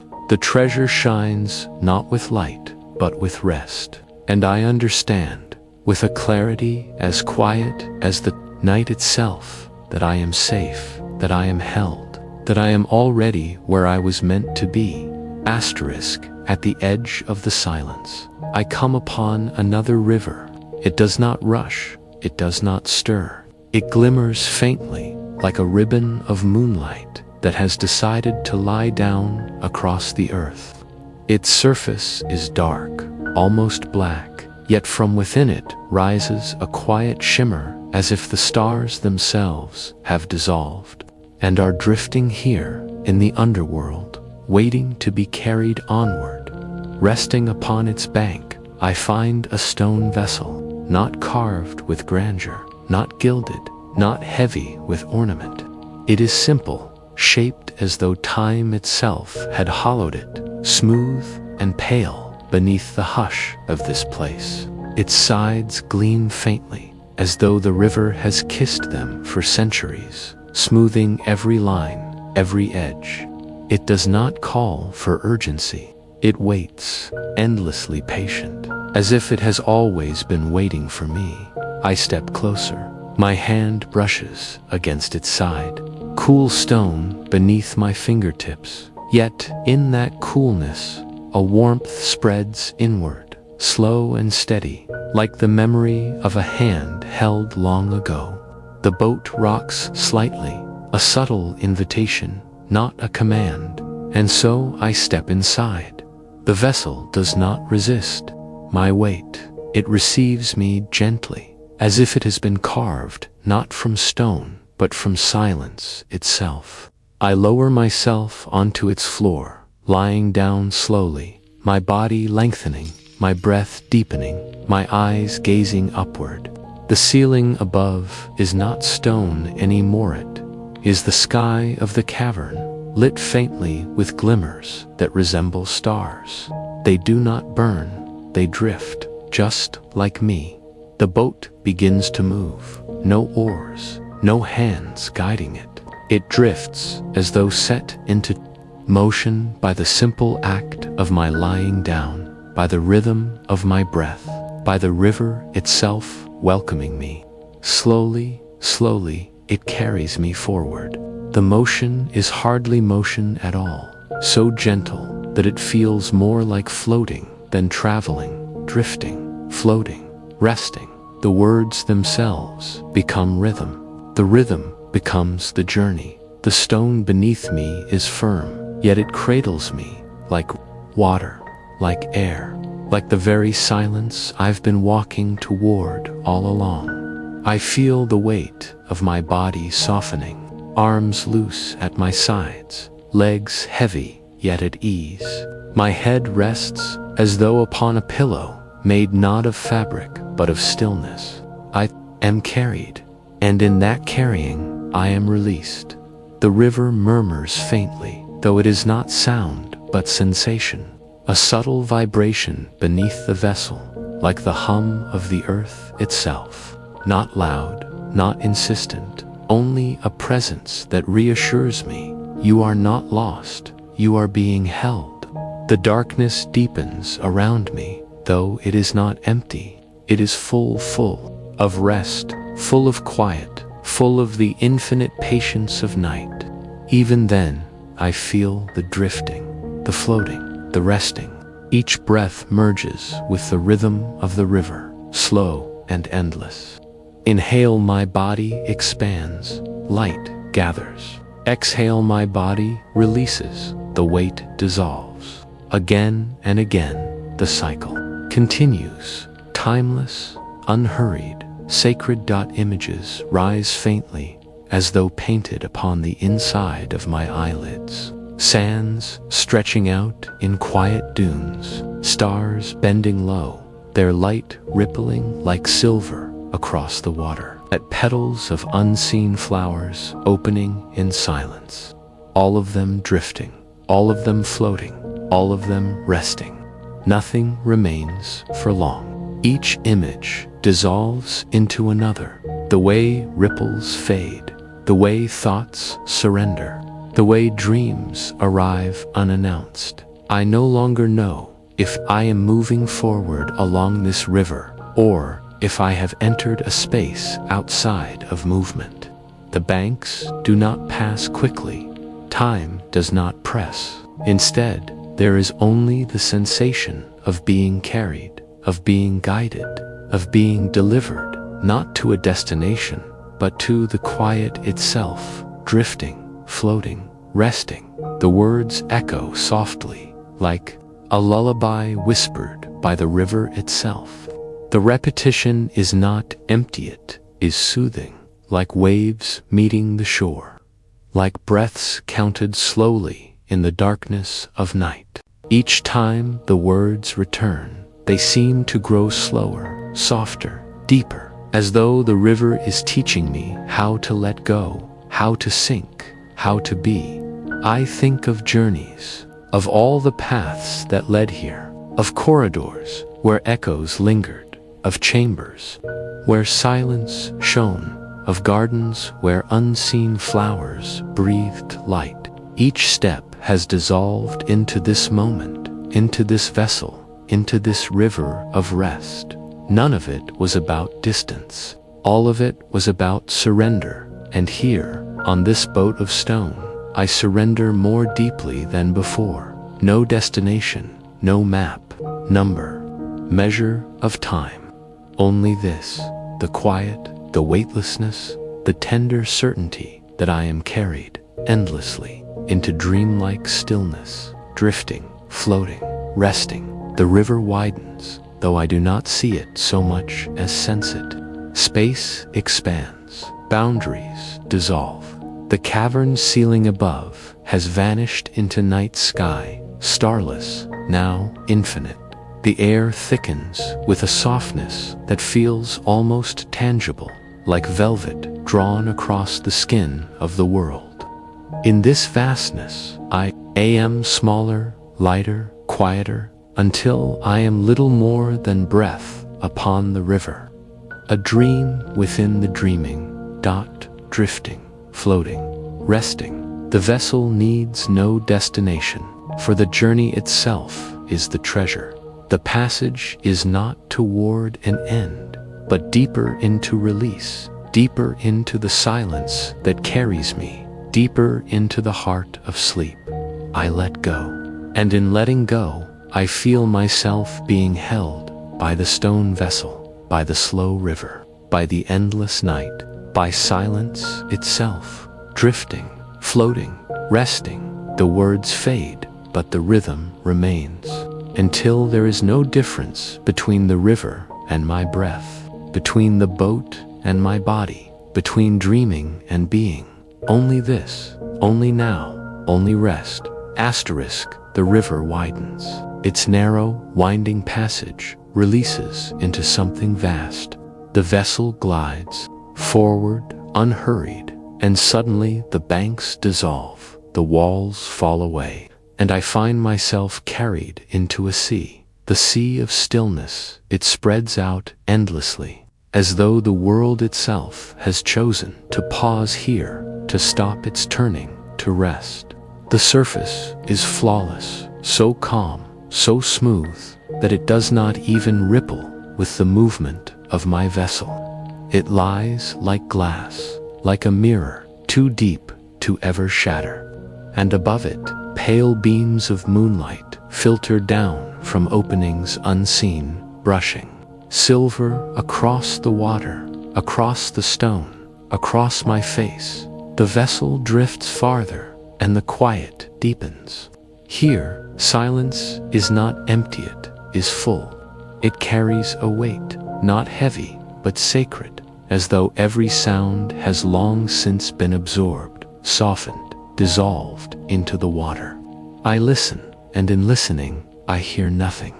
And in that nothing, I feel everything. The boat does not rock, does not sway. It moves as if held aloft by the water itself, suspended, steady, timeless. I lie down more fully, letting the stone cradle me as if it were made of air. My body releases its last tension. Arms grow heavy, legs sink into rest. My head feels light, as though it floats above the vessel rather than upon it. I am weightless.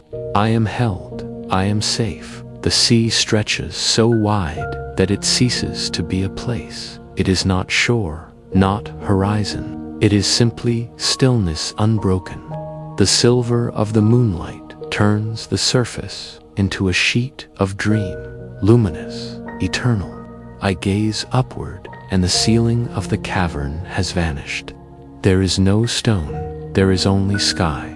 Or perhaps it is not sky, but something deeper, something quieter, a space without measure, without boundary, where time cannot reach. The rhythm of my breath slows until it feels less like breathing and more like drifting. Each inhale barely stirs me. Each exhale dissolves me further into the sea. My chest rises, falls, and with it, the whole sea seems to rise and fall. One vast breath shared between myself and the stillness in this place. Even thoughts move differently. They no longer gather into words, into lines, into stories. They arrive like faint ripples across the glass surface, only to dissolve before they can spread. Images drift across the mind, moonlight spilling into water, stars dissolving into waves, the hush of a temple long forgotten, and then they too vanish, leaving only stillness. Asterisk, the pace of the sea is the pace of rest itself, slower than time, slower than thought, a whisper beneath whispers. I close my eyes, and the stillness deepens. Even the act of closing them feels like another step inward, another release behind my eyelids. The light of the moon glows faintly like silver dust. My body no longer feels its edged skin, muscle, bone. All of it has softened, blurred, surrendered. I am not a shape. I am not a weight. I am only quiet. The boat continues, though I do not sense movement anymore. There is no beginning, no ending, no distance, only the slow expansion of peace, like circles, widening forever across an unseen pool. The sea of stillness holds me without question, without condition. I am not a traveler. Here, I am part of it. In this vastness, I feel myself dissolve into something more ancient than memory. A calm that existed before words, before stars, before rivers found their way across the world. A calm so complete that it feels like the foundation of everything, the silent thread upon which all life has been woven. And here I rest upon that thread, upon that endless sea, weightless, held safe.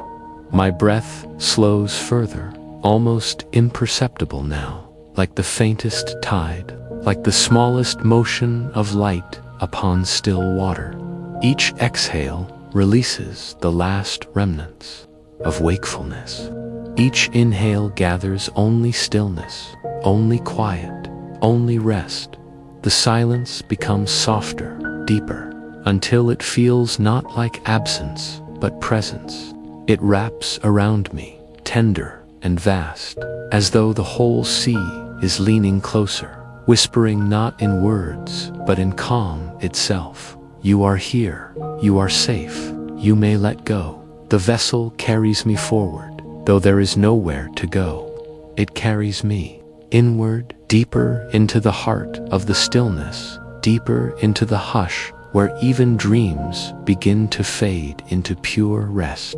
Time dissolves, breath dissolves, the edges of myself dissolve. Only this remains, the sea of stillness.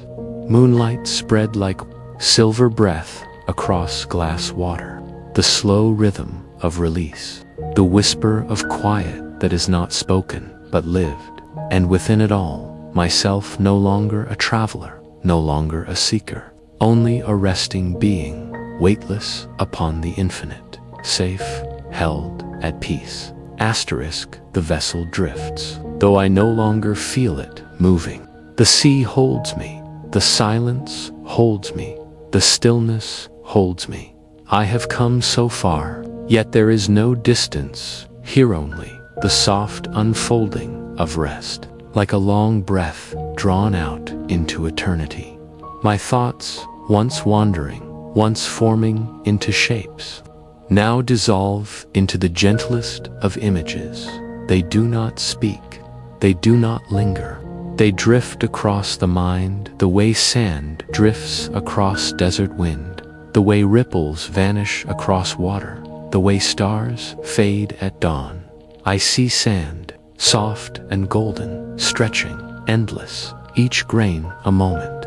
I see water, silver and still, cradling light, as if it were a secret. I feel the breath, slow, tender, carrying me like a tide. And above it all, stars distant, patient, shimmering like memories of peace. Each image arrives, rests, and disappears. No need to hold them, no need to follow. I let them pass, as I let all things pass. The body grows heavier still, sinking into the vessel, sinking into the sea, sinking into stillness itself. My limbs no longer belong to me, they belong to rest. My chest no longer belongs to me, it belongs to breath. My mind no longer belongs to me, it belongs to silence. Here there is no effort, here there is no boundary, here there is no need to become or to reach, here there is only rest. The silence whispers, not in words, but in feeling. It gathers around me like a soft blanket, like warm sand, like the night itself leaning closer. Its voice is not a sound, but a presence that says, you are safe, you are held, you may let go. My breathing slows further. Inhale, faint as a feather. Exhale, long as a horizon. Inhale, light as starlight. Exhale, deep as water. With each breath, I drift further, inward, further downward, further into the calm. Time dissolves, thought dissolves, even silence dissolves, leaving only stillness, pure and unbroken. I no longer feel where I end and the sea begins. I no longer feel where the breath ends and the stars begin. I no longer feel where the dream begins and the waking ends. There is only one thing left, rest, endless, gentle, complete.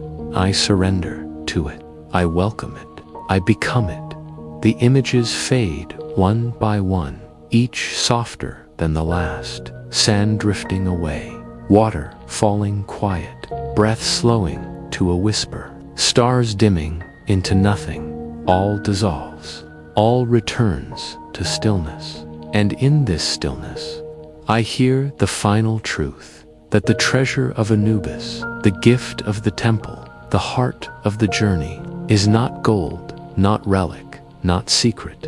It is this endless quiet, this gentle surrender, this final rest. I linger here on the edge of sleep, weightless, timeless, whole. The sea does not move, the vessel does not move. Even my breath feels as though it no longer moves. And yet, I am carried, carried without effort, carried without end, carried into peace. The silence leans closer once more, and this time the words arrive. They do not come from without, but from within. They rise softly, slowly, like the last ripples of a tide. Everything is safe. Everything is still. You may rest now, and again, quieter. Everything is safe. Everything is still. You may rest now, one final time, fading, dissolving, almost no more than breath. Everything is safe. Everything is still. You may rest now, and then there is nothing. Only silence, only stillness, only rest.